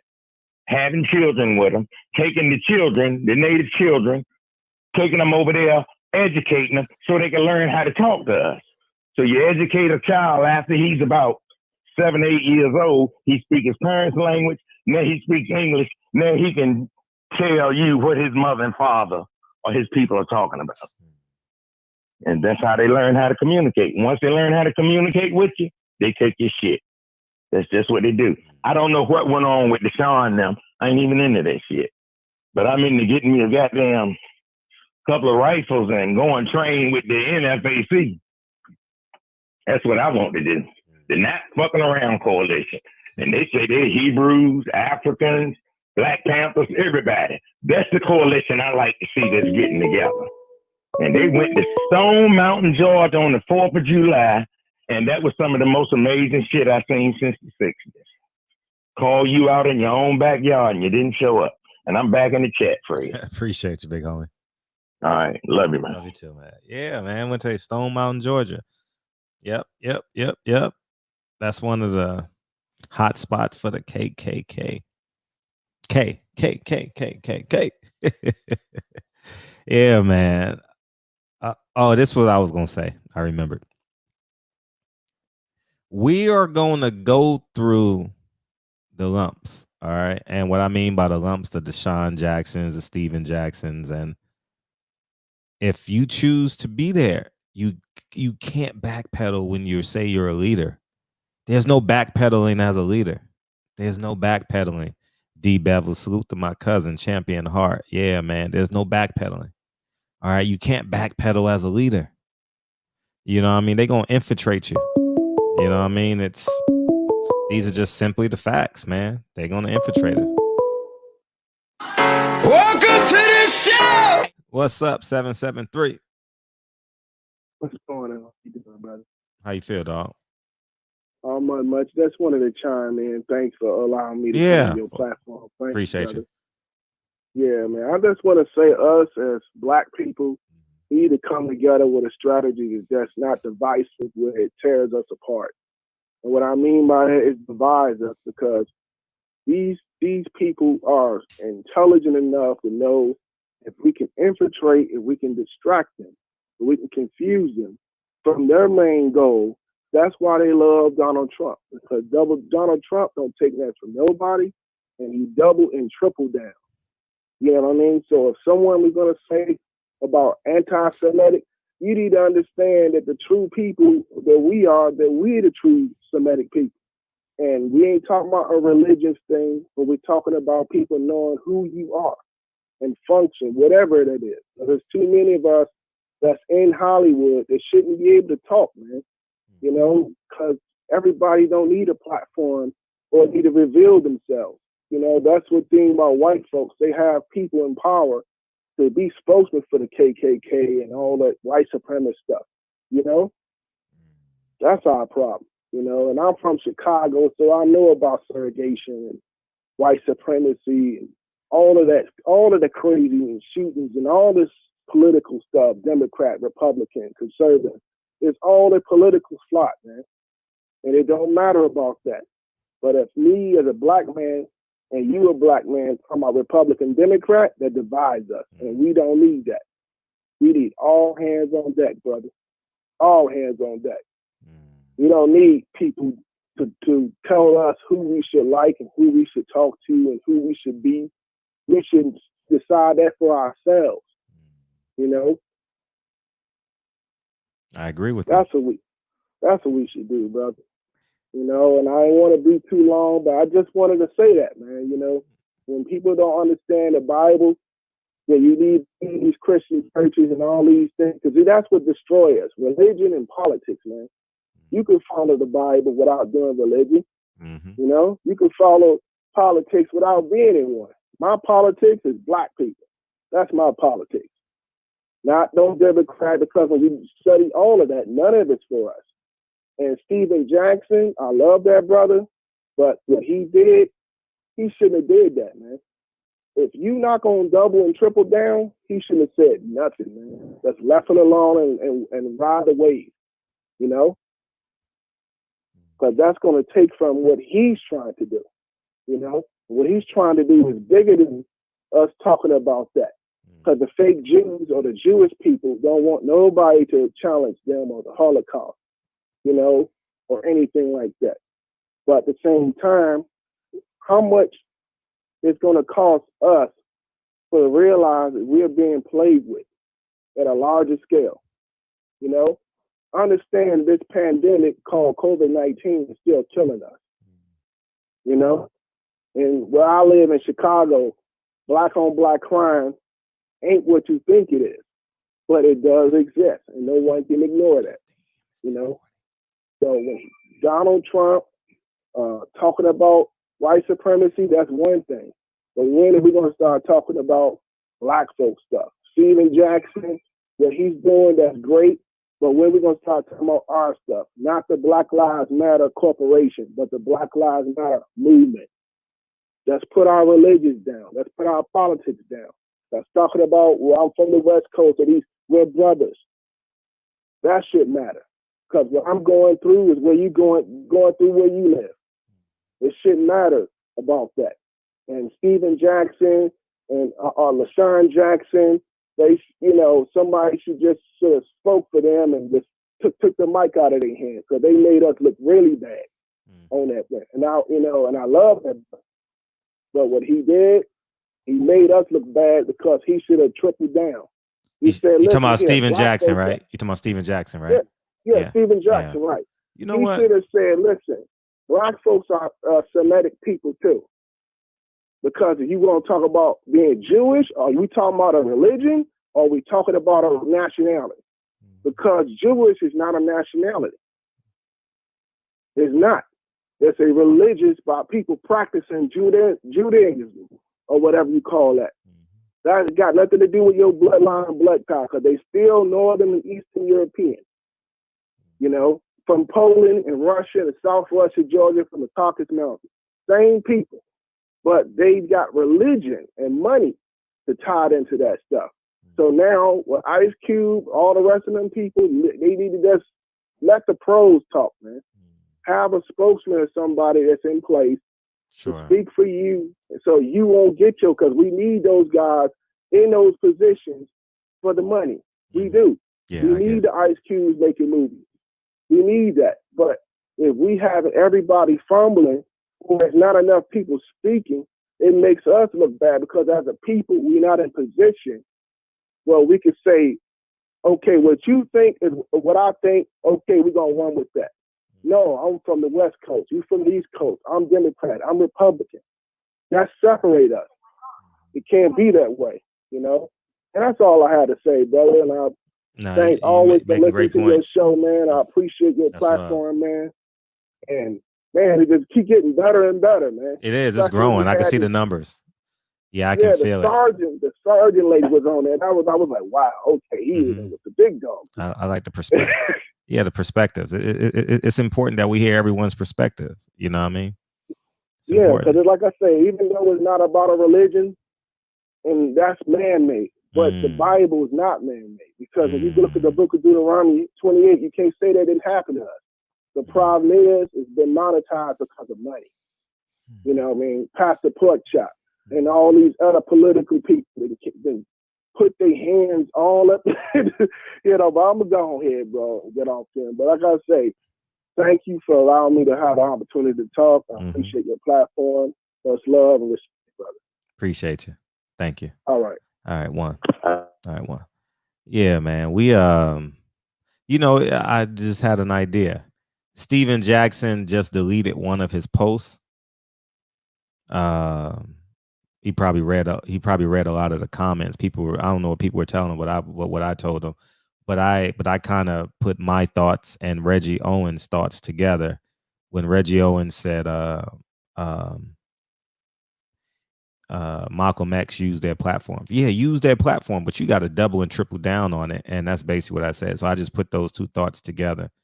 And the Nation of Islam far.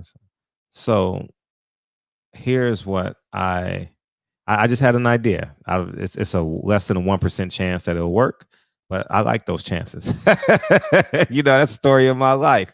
You know what I mean? Here, invite him onto the barbershop. You know what I mean? Invite Stephen Jackson. I should have did this. I wish I would have thought of this in the beginning of the show, but we got more people in here now anyway. Invite Stephen Jackson on the show. Invite him on the show. Here's his last Instagram. Tell him to come into the barbershop. I'll tag me, and that way you guys can ask him questions. You know what I mean? I'm open shit. He a nigga. You know what I mean? Y'all be more than willing to ask, because I think it's important. I can tell. Hear me out and hear me clearly. There's a piece of me, because he's important. He's an important piece to this. There's no way we can say cancel Stephen Jackson. There's nah. He's a critical piece to our movement.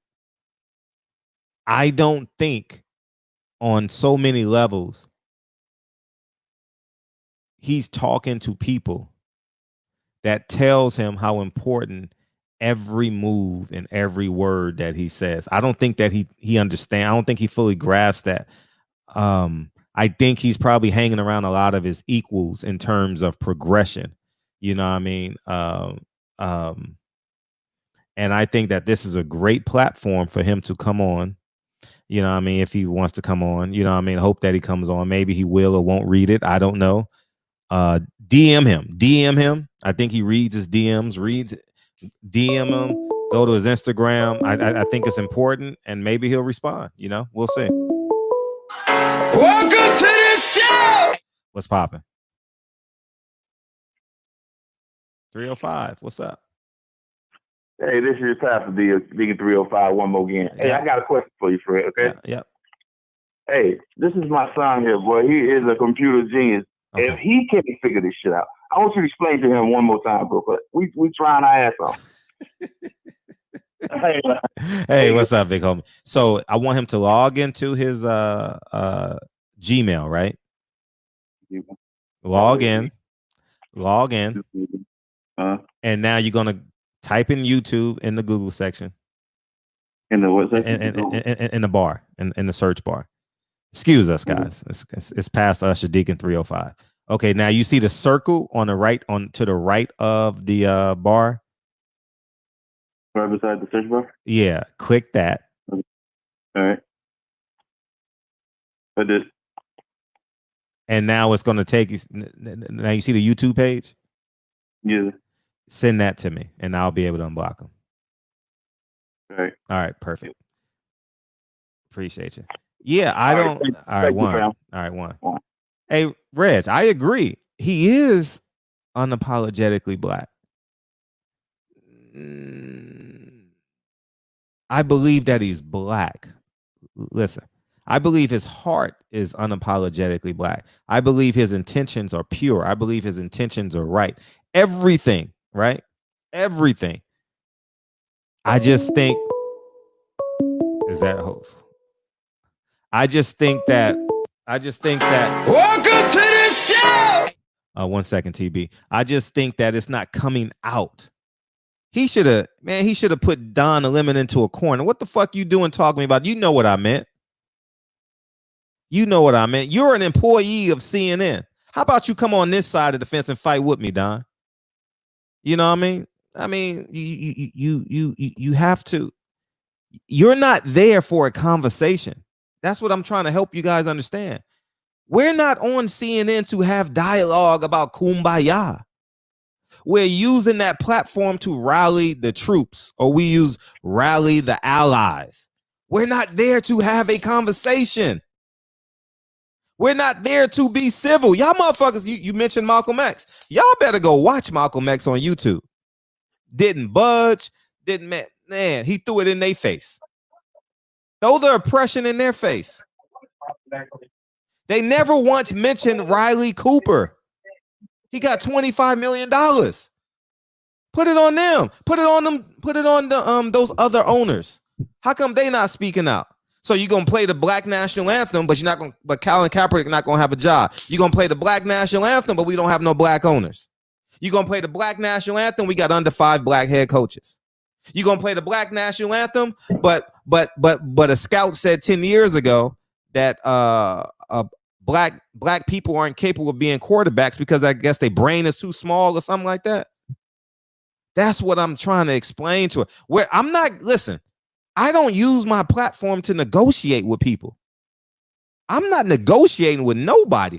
This is non-negotiable territory with the ops. With you, Reggie, we can, with you, P Good and Real Lion, yeah, we can have those conversations. But when I'm going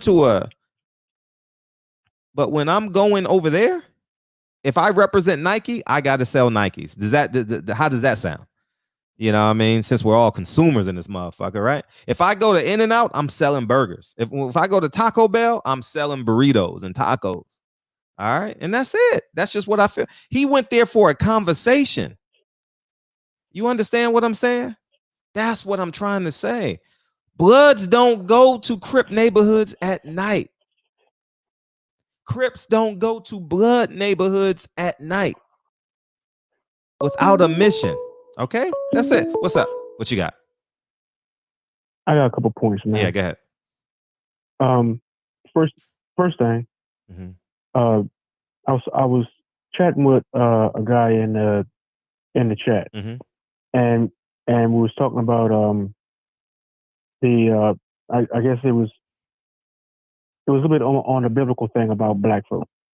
And it was on. I think it's in the book of Deuteronomy. I ain't trying to get biblical on nobody, but I think it was in the book of Deuteronomy. And I ain't playing on the AME church stuff. All right, because I'm first of all I might have it wrong, but I think it's in the book of Deuteronomy where and anybody in the chat that can shed light on this, please put it in the comments. But I think it's in the book of Deuteronomy where it prophesied that black folk would be put into slavery in the book of Deuteronomy. Said that we would be cast out of our homeland, and there'll be a shackle put upon our neck. We'll be sent out into the world and cast out from our homeland and spread among the nations. And put upon ships and put upon the water and sent out upon the nation. I think it's in the book of Deuteronomy. Actually, I put the link in the chat. So if you go back and you'll see the link. And it was myself in school something, school skill something, whatever.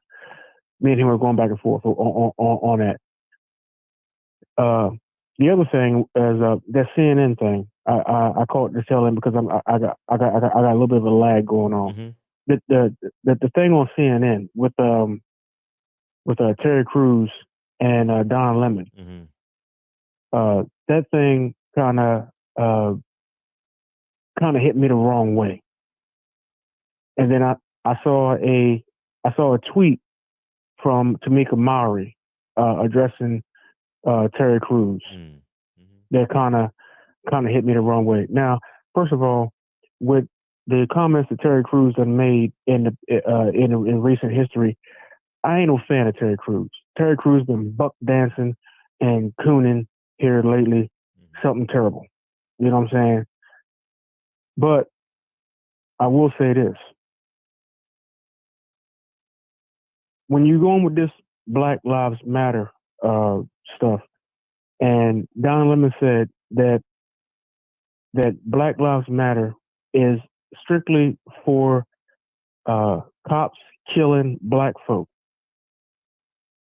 and not for black folk killing black folk. Now, I asked a couple of friends of mine, like the one guy that I talked that I just addressed to you about on Instagram with H. Rap Brown. I asked him, I said, were there any marches in Chicago with Black Lives Matter? He told me no. There were 70-some shootings in Chicago over one weekend, and there were several babies shot in Chicago. Now, Black Lives Matter ain't said nothing about what's going on in Chicago, and ain't been no marches going on in Chicago. I got a problem with that. Now, again, Black Lives Matter. We have in some jurisdictions we have more black babies aborted than we have black babies born. Again, Black Lives Matter. This is the problem with black folk being aligned with the Democratic Party and saying that, you know what, I have control of my body. That means if I lay down with a guy and I get pregnant, this is my body. So if a baby is in my body, I have the right to kill it. But Black Lives Matter. That is some hypocritical bullshit. So if you're going to say Black Lives Matter, you can't have it both ways. It's either all the way or it's no way. You can't go and just say, well, we talking about just white cops or just cops in blue killing people in black. Because what's going to happen is it's going to backfire, and then the whole movement is going to be a moot point. Because these crazy white boys and crazy white women is already taken over the movement already. They've already destroyed a Frederick Douglass statue in Rochester and called Frederick Douglass a racist. White boys and white girls. They try to tear down a Frederick Douglass, Abraham Lincoln statue that was paid for by freed slaves with their own money. Freed slaves. It was built by freed slaves with their own money. And they try to tear that down. No black people, white people. Carrying Black Lives Matter damn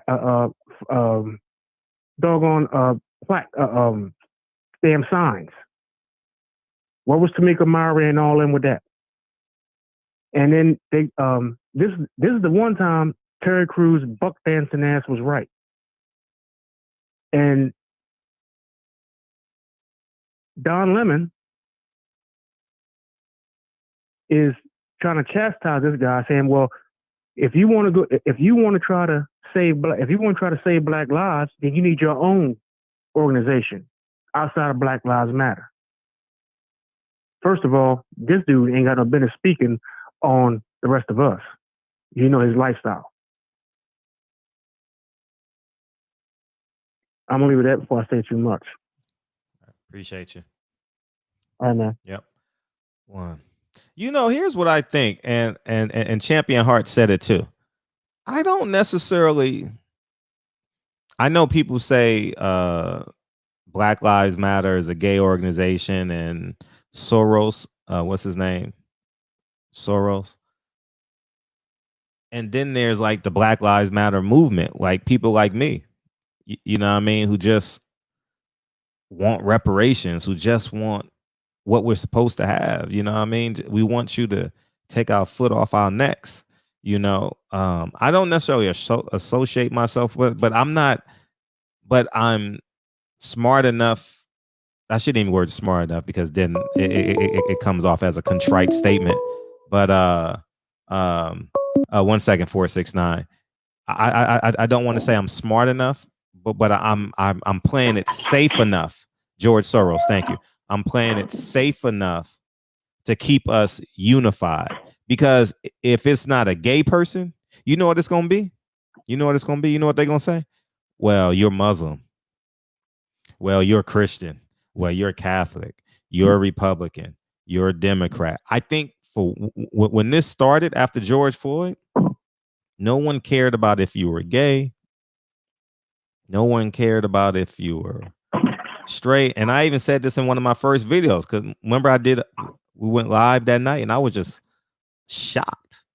Tyron Brown was with me. We walked together 6 miles, 10 miles, whatever it was. And I was just shocked. And I think the first thing they tried to do was try and say it was too much crime going on.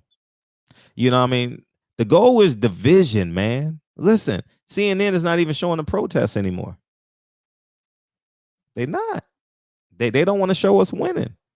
And I think while it may be true, I haven't done my research because I don't want my mindset to be saying, because I don't want my mindset to be well, this is wrong and this is right. You know what I mean? Marlon Brando supported the Black Panthers. You know, you heard it here. You know what I mean? The Fondas supported the Black Panthers. I'm pretty sure I don't know, I'm just guesstimating because they're human, right? Their whole life they didn't support Black people by what they did. You know what I mean? You know what I mean? Abraham Lincoln, you know what I mean? Until you got out of high school, you thought Abraham Lincoln freed the slaves, right? I'm just saying. Not Martin Luther King. Malcolm X wasn't in not one of my history books in school. It wasn't in one of your history books neither. Martin Luther King is the only Black man you learned about. I can guarantee you that. You know what I mean? W.E.B. Du Bois, Booker T. Washington, and Frederick Douglass, and Harriet Tubman. And if you got lucky, you know who Sojourner Truth is. You know what I mean? Those are the same facts every time. You know what I mean? And that's the truth. That's just what I believe. So I don't want to separate us. So that's why I don't entertain that conversation. I know there's facts there. But if we're arguing about whether it's a gay organization or a non-gay organization, whether they're right, whether they're wrong, but those gays are out there on the front line, that makes them tougher than you. Maya Moore gave up 2 years of her life. LeBron James wants to play basketball. And Rosa Parks, yeah. LeBron James wants to play. Maya Moore gave up 2 years to help this man get out of jail. So, you know what I mean? I know they may be for their own cause. And you know what? So are those white people out there. So are those white people who got student loans up to their heads and only making $30,000. They doing Uber Eats and whatever they doing. They're angry too. It's so many different cells.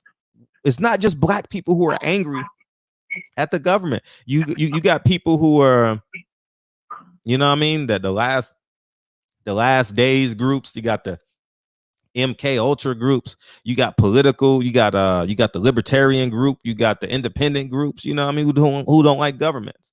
You know what I mean. So that's just what I feel. What's up, 469? Peace. What up, Fred? What's up, man? How you feel? B, you good? I'm good. Mm-hmm. I'm well. I've been playing it, just watching the last few shows. I haven't been calling in, just trying to absorb everything. But I had to call in for that last call. I don't like the Fox News talking points that it uses, and that when he says, "Oh well, what about Black Lives Matter? Ain't saying nothing about this. Black lives." That's not true. You don't think when something happens in our communities that we talk about it? Yes, it was a lot of killings in Chicago. Yes, it was a lot of killings in Atlanta. But there's also killings in California. There's also killings in Texas. There's also killings everywhere. So we need to get out that point where because something happens bad in our community because we taught self-hatred and we don't understand who the true enemy is, we start looking at each other. Well, baby got shot. Well, during the Holocaust, the African Holocaust, millions of our people died.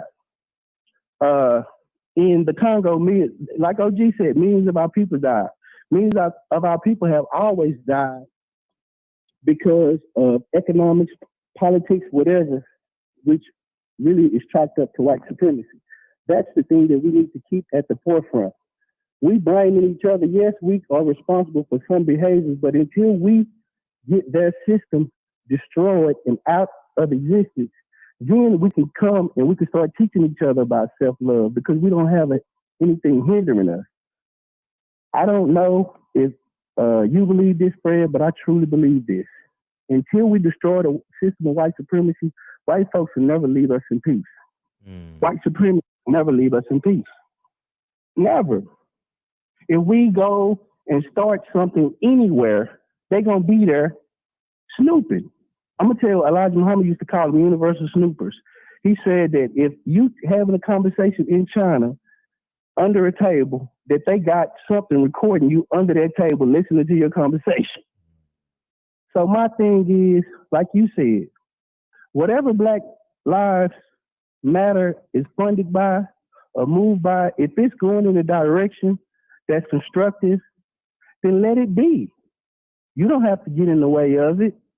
You don't have to rock with it either. If you feel like it's something that you don't rock with and you don't like the film, but if these people are out on the front lines and these people choose to go about it a certain way and it's all constructive, we need it all. We don't need to discount nothing, but we also need to know what is our core cause and our core fundamentals, and the core cause and our core fundamentals and everything that we fight for is to destroy white supremacy, period. Like I say, I don't care who the president is. If the president is not willing to work on behalf of what we want him to do, or our senators or the mayors or anybody, then we don't need to participate in this system because this system is going to give us hell anyway, whether we participated in it or not. We always talk about having a seat at the table. Clarence Thomas got a seat at the table. He looked like me and you, don't he? Mm-hmm. He's a geek. His book, y'all should read his book. His book is called My Grandfather's Son. Read his book.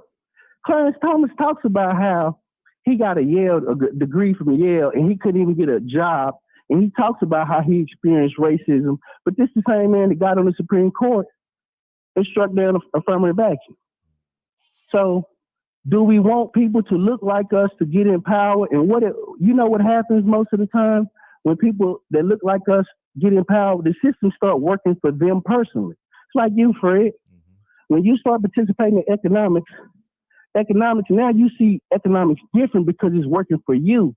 But you recognize that economics is not true justice for everybody that looks like you. So it don't matter if you're winning. If everybody's not winning, then we not winning. Because you always a target because of what you look like in the uniform you have on. So my view on that is that we shouldn't be talking about what about all the killings in our neighborhood? What about this? What are you doing in your neighborhood? Because it's activists in all neighborhoods trying to stop the killing, and we need to know that.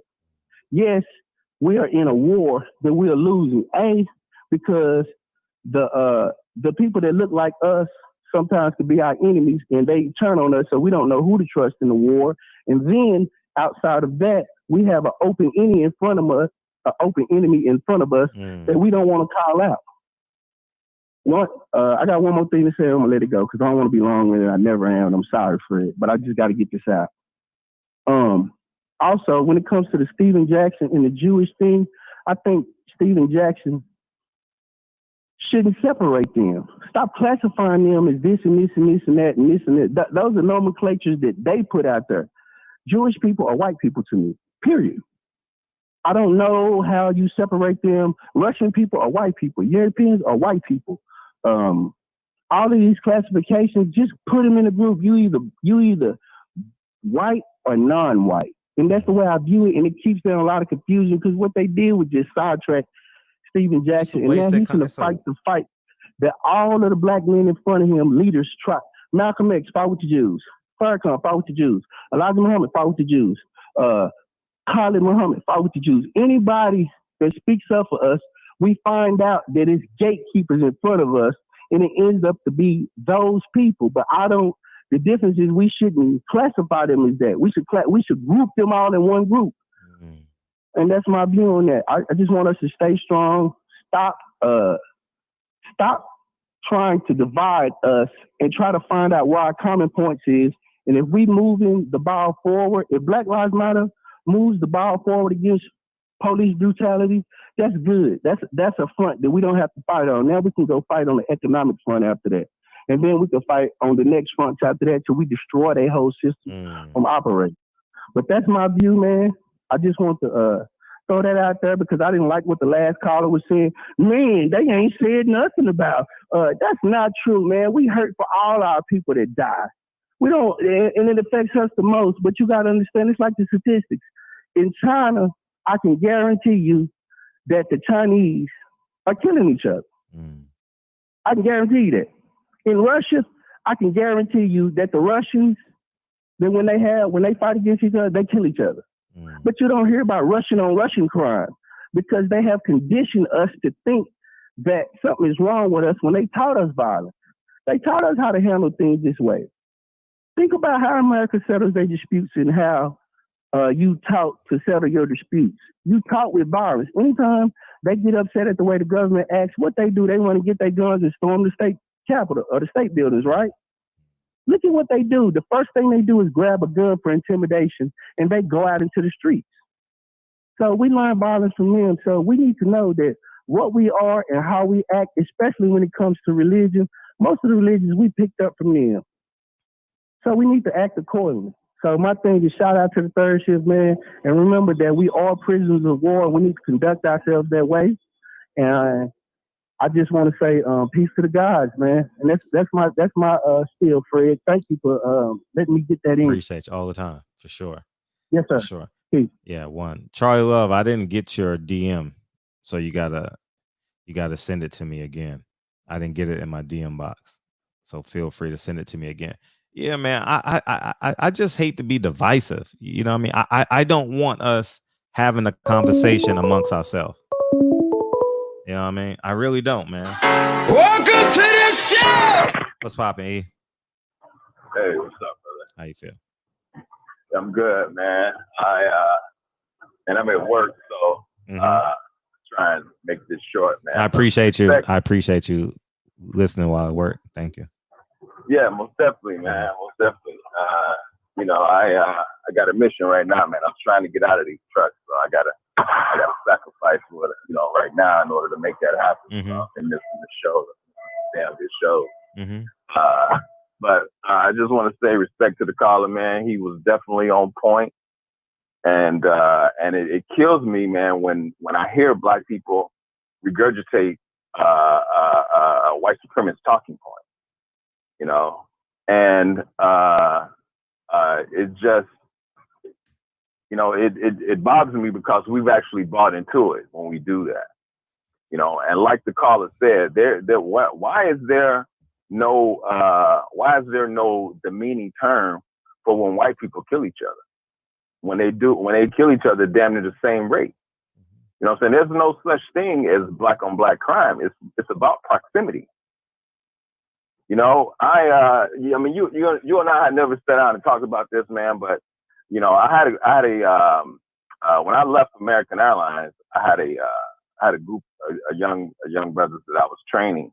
Trying to get my box. I was trying to get my boxing gym open. That was one of the reasons why I left American Airlines. I was trying to get my boxing gym open, and I was just running into so many stone walls. It was ridiculous. But one of the things that I discovered was that, you know, when you're dealing with these young brothers, man, they are so full of hate, you know, and I'm trying to understand why are these young brothers so full of hate.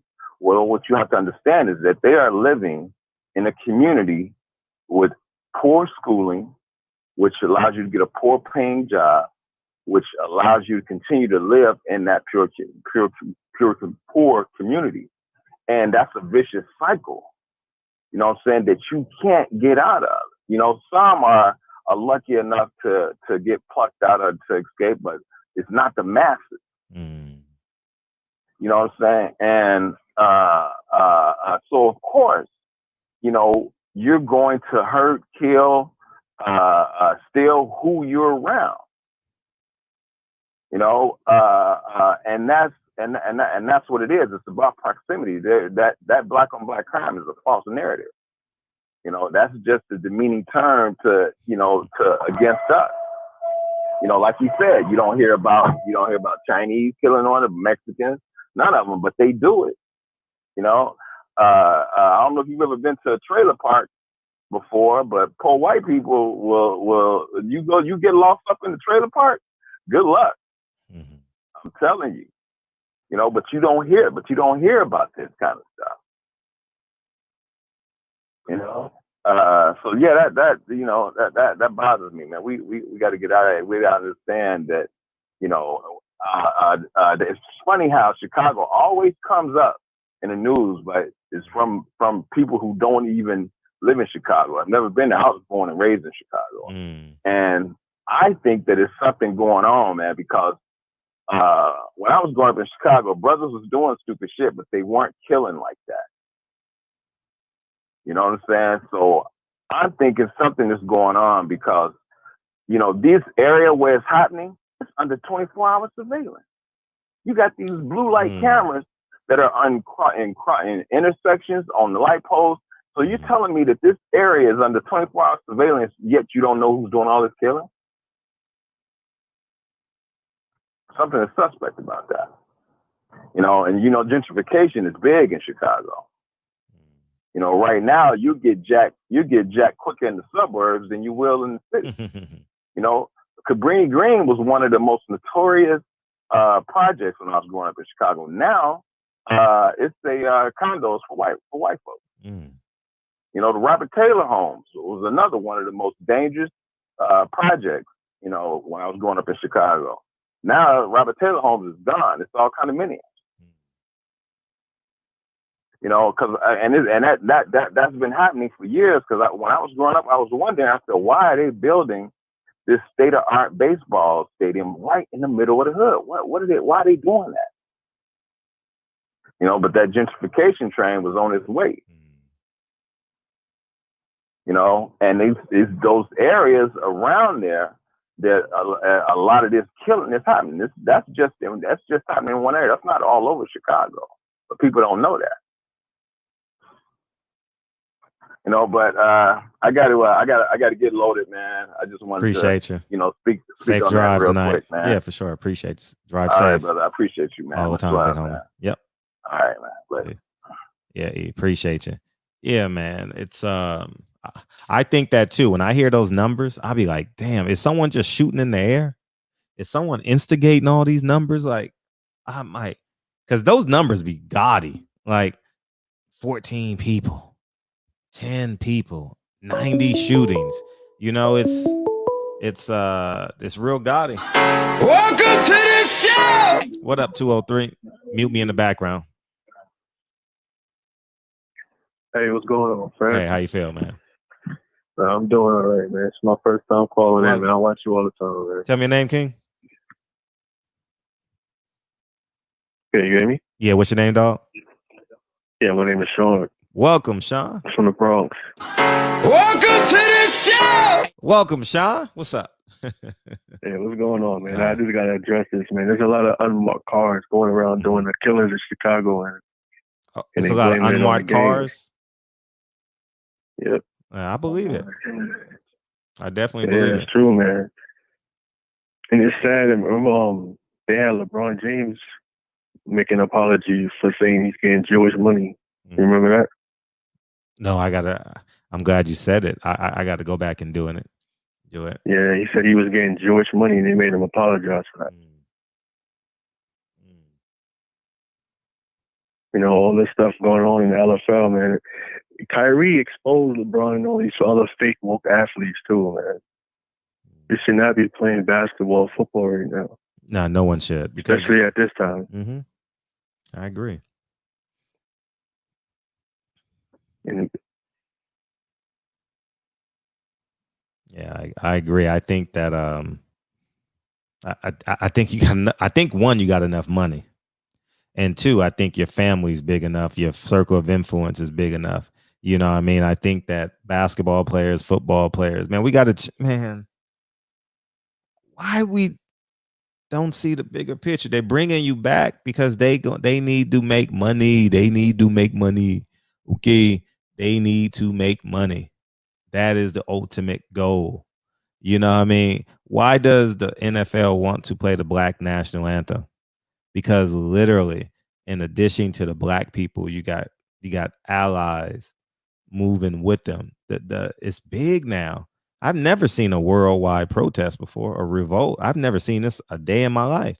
You know, I know we're on to something, but this election is going to divide a piece of us. You're going to see Blacks and Mexicans arguing over who's the better Republican, who's the better Democrat, who's this. Watch. You're going to see it on the news. Watch. They're going to start interviewing Mexicans who crossed the border and became strong Americans, and they found their way. And you're going to see the Black Democrat talking about, yeah, it's time just to make it. If we get Trump out of office, it's a victory. When Black people say, listen, when Black people say we get Trump out of office, that's a victory, you're slightly defeated. You know, I mean, there's a level of defeat in you. I don't go to a chicken restaurant and say, give me a half a piece of chicken. Give me a half of, matter of fact, just tear this dollar up and give me half. You know what I'm saying? So, you know what I mean? I just think that, man, we either all in, we either gonna go for the victory or we going for it's not a victory. Okay, well, I knew I was gonna excite you with that statement, Reg. But I just think that, man, we gotta go all in. We gotta go all in. You know what I mean? It's just what I take, Sean. But what else you got? Oh, he hung up. Sean hung up. Appreciate you calling in, Sean. Yeah, man. I mean, we got two more calls, man. 2 more calls, and we'll get the hell out of here. And don't forget to subscribe to or hit Stephen Jackson. He needs to hear us, because we are in this motherfucker 10 toes down every night. You know what I mean? And you know, people are gonna, and there's a lot of people, I'm not gonna say just Black people, who are gonna use the Kanye West vote as a revolt vote. Black Fight Fan mentioned that yesterday or today. You know, it's just reality. You know what I mean? I'm voting for myself as a vote. You know what I mean? As a revolt vote. You know what I mean? I don't trust nobody. I don't trust neither one of them with my money. You know what I mean? So, all you scared to death Negroes. What's up? Hey, Fred, I forgive you, bro. Just because you did that and you did it right, I forgive you, my nigga. You my dog for that. You know what I'm saying? But it's real rap to the chat. I had to call back. I agree with what J8 just said in the chat, man. And I'm gonna make you an example, Fred. You got what, 40-something thousand subscribers? You know what I'm saying? Like each day or each week, you do, you know, tens of thousands, if not, you know, 100,000 impressions. Mm-hmm. You know what I'm saying? Or you know, like traffic to the channel. Mm-hmm. You know what I'm saying? In your own right, you're a leader, bro. You know what I'm saying? I don't give a fuck what nobody say. I know people follow your lead. You know what I'm saying? And we need to be on that as individuals. You know what I'm saying? Like what Fred does, and it's not to like how DB said, it's not to you know what I'm saying, to you know try to be on over glorifying of what you do. It's not. No, it's fine. We know that by now. We know that by now. You know, I got you exactly. You ain't never got a filibuster for getting another man a compliment, dog. You know what I mean? I know. I'm just letting the world know. It's cool to give another man a compliment. You know what I mean? If you got I know we as Black people here, but if you got a cool Mexican dude doing his shit, man, get that nigga a compliment, dog. You know what I mean? Pat that nigga on the back. Continue. And that's why I do it. But I know some ignorant niggas out there that's going, you know what I'm saying? So that's why I do that. But nah, like the thing is, to my point, to finish my point, I always say this, bro. Like we gotta be the change that we looking for. You know what I'm saying? I say that shit all the time, bro. And it starts in the home. I've been saying this shit since I first called in, bro. This shit starts in the home and it works its way out. You know what I'm saying? We have to be leaders of ourselves, leaders of our household, you know what I'm saying? And then leaders out in the street. You know what I'm saying? That's why I say, bro, like salute to J8, bro, because I've been saying that for a while. I don't look at these entertainers as a leader. I rather, you know what I'm saying, work and build with my common brother that I can reach out and touch. Look, bro, whenever I got a problem or issue with Fred, I DM Fred. Fred check every single motherfucking DM. I give him credit for that because a lot of people with big channels, they wouldn't do that shit. You know what I'm saying? And even when he on the go, you know what I'm saying, he'll still reach back, bro. So that's who we need to be building with. You know what I'm saying? We need to be building with each other, bro. Let these fucking entertainers, let these fucking sports figures' hands go because they only speak up on our behalf when it's convenient for them. You know what I'm saying? When it's something that they want to sell, then they want to fucking speak up on the plight of what we're going through when we don't live similar lives. We don't, you know what I'm saying? And it's not to knock them. Look, I salute them. I salute every man, you know what I'm saying, for taking pride in his craft, you know what I'm saying, and giving his all and putting it into his craft. But at the end of the day, they're fucking entertainers. And they're set up as, what's that fucking word, man? As minstrels. They're set up as minstrels in order to distract us. That's why even though, you know, Kyrie is another ball player, I can at least spit the bones from the meat and at least give that man his props for saying the right thing. You know what I'm saying? Even though I don't agree with a lot of what them cats be doing, you know what I'm saying? I can at least give them that. You know what I'm saying? I can give them respect and props for saying the right thing when it's needed. But I don't look for him as a leader. I don't look at none of these cats as a leader. I look at my pops as a leader. You know what I'm saying? I look at men that I grew up with, you know what I'm saying, that guided me. That's my leaders, you know what I'm saying? Because that's people that I can actually reach out and touch and build with, you know what I'm saying? Because at the end of the day, I say it all the time too. We all we got. You know what I'm saying? We all we fucking got, bro. So before I tell people what to do, I'm gonna take my own fucking advice. And that's why I say, man, so all them Hebrew cats in the chat, salute, bro. You know what I'm saying? But you can't make everybody you. And I had to learn that myself because I'm on my indigenous shit.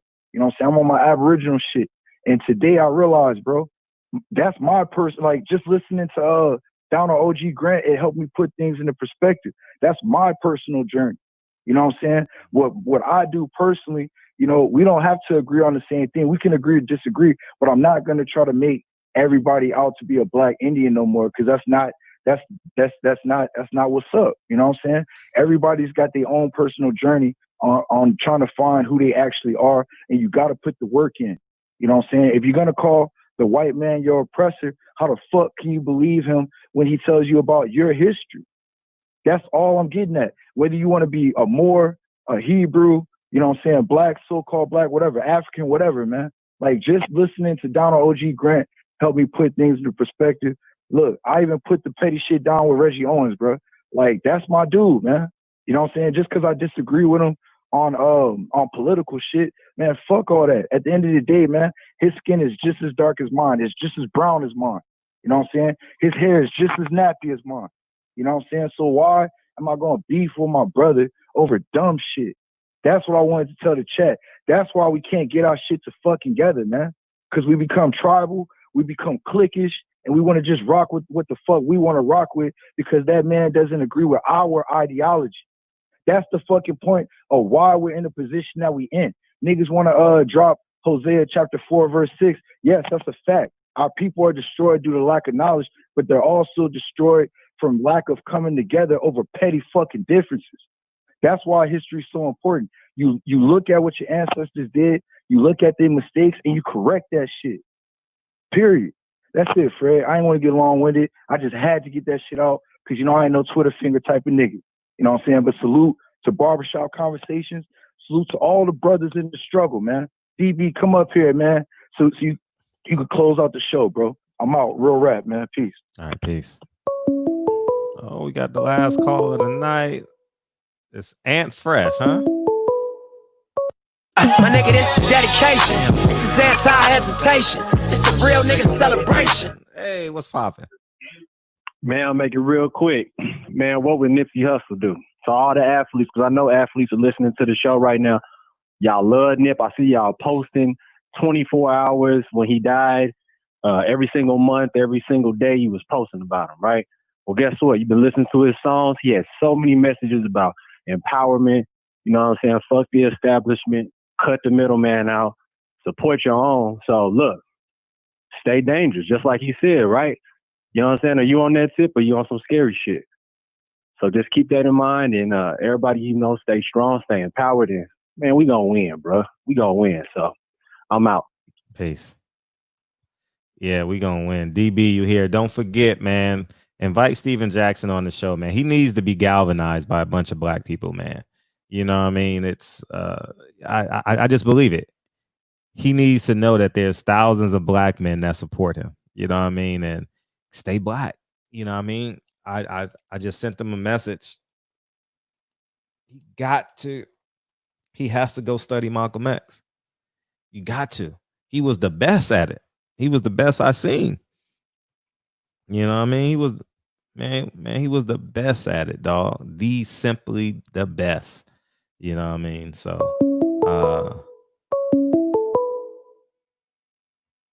Welcome to the show. What's up? Fred, nigga, why you put me the welcome to the show song, bro? You don't have an intro. So that's everyone's intro. That I know this. I thought I was gonna get a special intro for all that ruckus I caused with Blue Bloods, bro. Nah, you don't get. Nah, you know you are special. I will agree to that, and we'll work on the intro every day. Every day we'll get better. But you are special. All right, I agree with you. I agree with your mother. You're very special. Okay, nigga, check this out. What's up? Why? What's up with the Ghost Town? Are you hip to that? Mm-hmm. I heard about it. In Georgia? In Texas too. Oh, it's California too. Oh, okay. So why don't y'all group together and buy a Ghost Town, bro, and then create boxing events there? Yeah, that's a possibility. I mean, all you would have to do, you would buy the place or whatever, and then build your building. You got people that do building work for you, right? Yeah, that's a big project though. That's not like an overnight project. Yeah, it's huge. That's why that's why I said in the chat, you guys will have to come together as a group to do it. But yeah, I just wanted to ask you that question, man. I appreciate you, man. I appreciate you coming back to back on this though, man. You went back to back. Hey, you on your Drake, huh? I ain't tripping, bro. I appreciate Go you, big ahead, homie. bro. All right, one. All right, peace. Yeah, man. DB. Oh, you are in here. Oh shit. DB came back in the nick of time. Hit me up, DB. We out this son of a gun. We out there. Yeah, man. Let's think about this between now and tomorrow. One, invite Stephen Jackson on the show. It's a slim possibility he'll come on, but invite him on to the show. It can't hurt, you know. And two, think about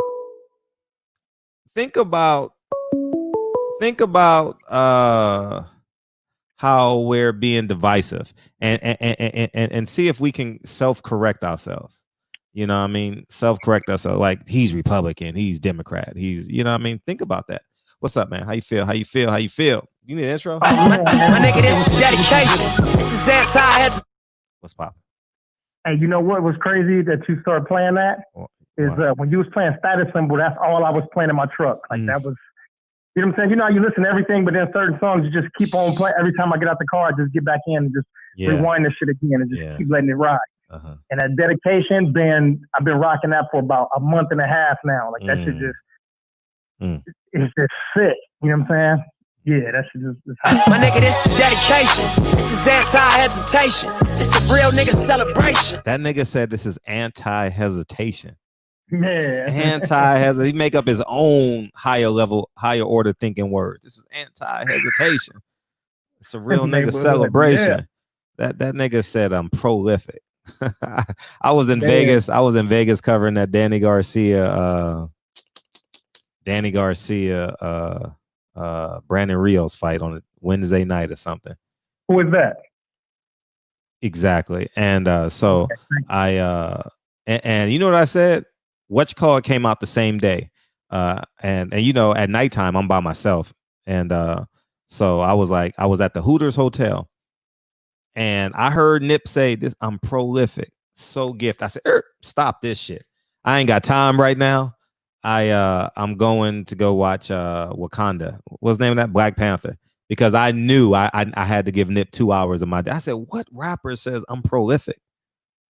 Whoa, whoa, whoa, whoa. And this is the first time I heard the song and shit. So I'm like, what the fuck? Oh, it's kind of soulful. That nigga said I'm prolific. I said, nah, this album gonna be special. So I had to stop it and go to the movies and go to a sold out Wakanda. And that was it. So that was my day. So what's up? Oh man, listen, I want to say to Phil, man, that was a great idea by Brother Phil, man. Mm-hmm. I really, really like that idea about you and a group of people. Shit, we can do it. We can do it. We can do it in the barbershop. I know. That's how I was getting there. Okay. I'm saying, but this is the reason why the super chats are important. You know what I mean? Listen, we know you got the resources and you can pull strings by yourself, but you know what? Things work better when we're doing it together. You know what I'm saying? Together we achieve more. So I really, really like that idea. You know what I'm saying? So yeah, of course we're gonna clown them like we used to clown, you know, B&B boxing, like we clown Tone, you know what I'm saying, and then whoever else. But that's just barbershop shit. But at the end of the day, that was a great idea, and I think we should look into something like that. So that's just an extension of us creating awards for Errol Spence, Deontay Wilder, and you know what I'm saying, and our people in the boxing community. We're definitely doing that. We might as well give them out now. Ain't no more boxing. Ain't no more significant boxing coming on this year. Yeah. Oh man, Kim Kardashian, man. Kim Kardashian is gonna be the first lady. Yeah.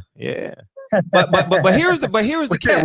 What's the difference between her and the first lady now? What's her name? I don't even know. I don't even know the first lady's name. I don't even care to know. I don't even want her in my vocabulary. Hey, but here's the catch. Here's the play. And here's what Kanye West been doing this. This has been the plan the whole time. So you kind of got to respect the fact that he's had a play the whole time. I'm not saying it's advantageous for us or pro or against us, but the fact that he had a plan, that he and Kim are carrying out this plan. Hey, Kim, I need you. I need you to befriend the president. I know he likes young women. I need you to go befriend him. Go. Boom. They got in the White House. Now everybody's on first name basis, got personal cell phone numbers. You know what I mean? And yeah, that's crazy because politically, though, they seem like they have two different ideas. She seems like she's a liberal, and about she's more on the Democratic side of things, while he's on the other hand, you know, a capitalist, conservative. You know, like far ends. Like he seems far right, up Donald Trump's ass like a gerbil, and she's far left. You know what I'm saying? On a nigga's dick like a Kardashian. Yeah. And that was the plan. I don't want a campaign. Nah. When it get right to the heat of it, throw your name in, Kanye, so we can get bigger. We can get strong. We both can be billionaires. And then in 2024, maybe we'll really do it. I don't know, but it's all about branding. Like Kanye could have campaigned for 2 years. He didn't want to do it. He just want name notoriety. That nigga get 1 billion clicks a day, man. 100 million clicks a day, man. You know what I mean? Impressions, what they call it. Yeah. So it's all a plan. It's all a plan. You want us to believe you, but you promised Mr. Rainey that you was going to marry his daughter. And now you married, damn, what's the old girl's name? Oh boy. The thing. Connie. Damn, that went to the Olympics. Kim Kardashian and daddy. Or mama thing. Bruce Jenner. There you go. Yeah. Donnie married Bruce Jenner. Bruce Jenner Kardashian daughter. Somebody was asking about the the Black National Anthem. And if you hear the song, you will know what it is. It's to lift every voice and sing. You probably sung it at your elementary, junior high graduation. Graduations, for sure. Lift every voice and sing till let in heaven ring. That's the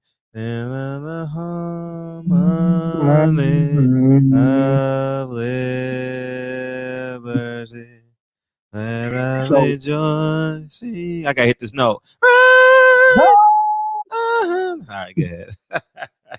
Yeah, but that song was written by a dude named James Weldon Johnson. He was a teacher. I think he was a teacher, and then he ended up becoming a principal. But he used to write poems, and he was also involved with the NAACP. So they called one of his poems, and he had when he got promoted to principal, he had all the kids in his school sing it on the birthday of what's the deal for the Emancipation Proclamation? Abraham Lincoln, on Abraham Lincoln's birthday. And I guess somebody heard it from there, and then they just started using it at events. But yeah, that's the Black National Anthem. It's called "Lift Every Voice and Sing," for the people that were asking about that in the chat. Man, great calls today. We had Amp Fresh, Reggie, Real Rap. My brother E, Champion Heart, the OG, definitely cooked.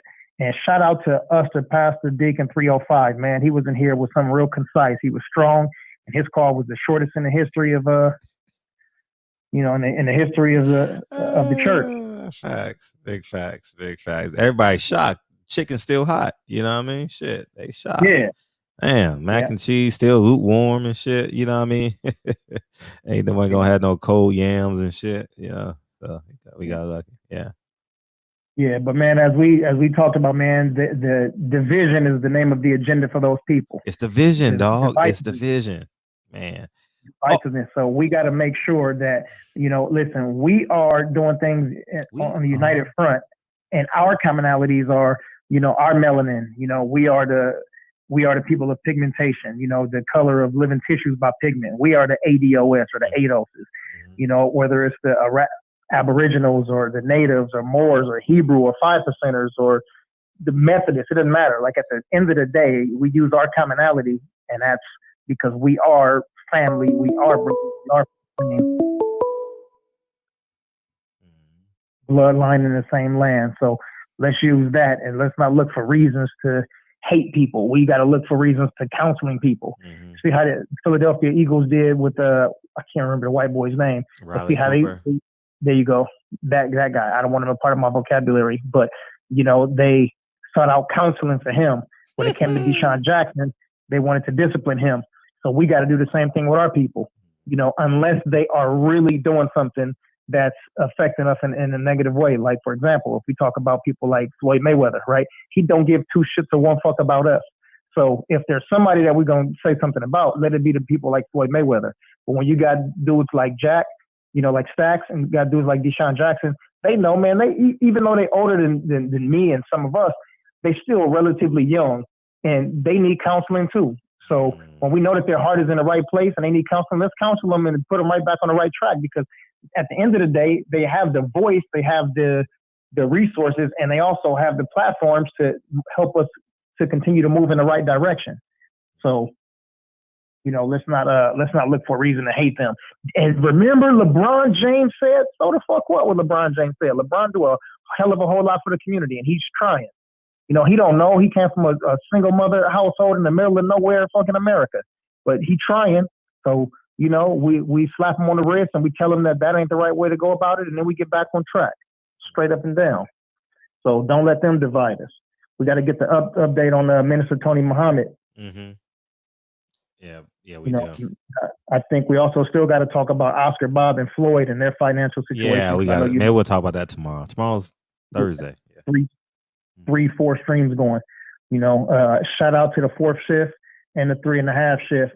And I think Reggie Owens is doing a continuation show after this. Oh, he is? Okay. I know he had Arturo Gotti on before this. Yeah. So if he is, everybody go over to, it's called Boxing Conversations with Reggie Owens. It's the building next to the barbershop. So all you got to do is just walk over to the next building.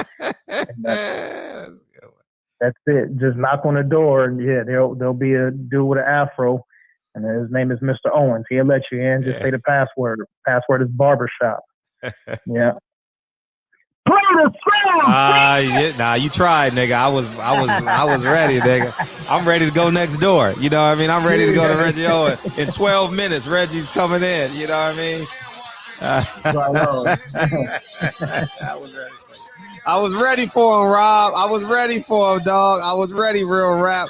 Lavelle J8, 11:55. Boxing conversation with Reggie Owens. We missed you over there, Drew. Patty Dean wasn't in here. Unique Don kind of fell off. Appreciate you, Unique Don. Appreciate you, Patty. Drew. Appreciate you, Muir.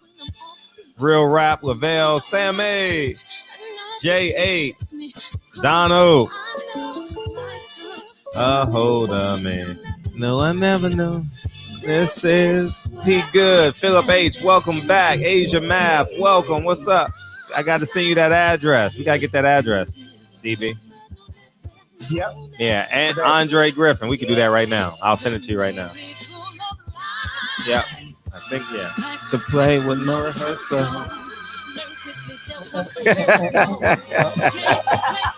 You so slow, nigga, but we can sing this shit. Cause the devil is a liar. I'm telling you the truth. It's only what you do, hey. Things you gotta do. Hey, hey, hey, hey. Yeah, this was a good show. I enjoyed this show. Yeah. I enjoyed this show. This show was good as hell. Yeah, we're gonna go over to Reggie Owens. Yeah, man.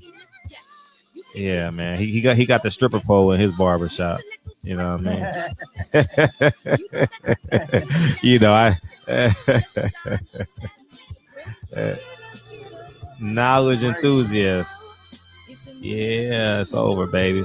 It's over. That's the great show. That's the great show. You got to send me the link. Deacon, you got to send me the link. Rob. There you go, Rob. Pastor Usher Deacon 305. Send me the link, not a screen. Nigga sent me a screenshot. Oh, man, these old niggas, man. These old niggas, man. This nigga sent me a screenshot. Not of your account. Click your channel. There we go. Now we're getting closer, though. Click your channel, and your link is on pop-up. Send me that link. All right? And then we'll be good. Last time, y'all. DB gonna sing background.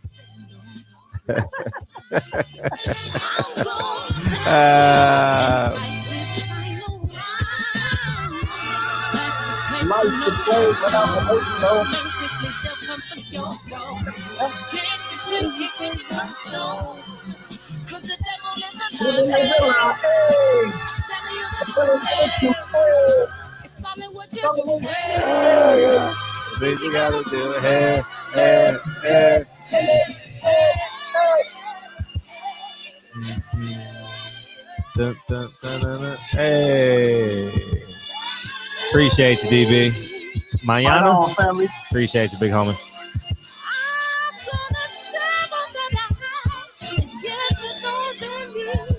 All right, love y'all, man. I'll see y'all niggas tomorrow. We did. This was a hell of a show. I hear female in the background. Oh, I don't. Where's she at? Where's she at? Appreciate y'all niggas, man. I'll see y'all niggas tomorrow.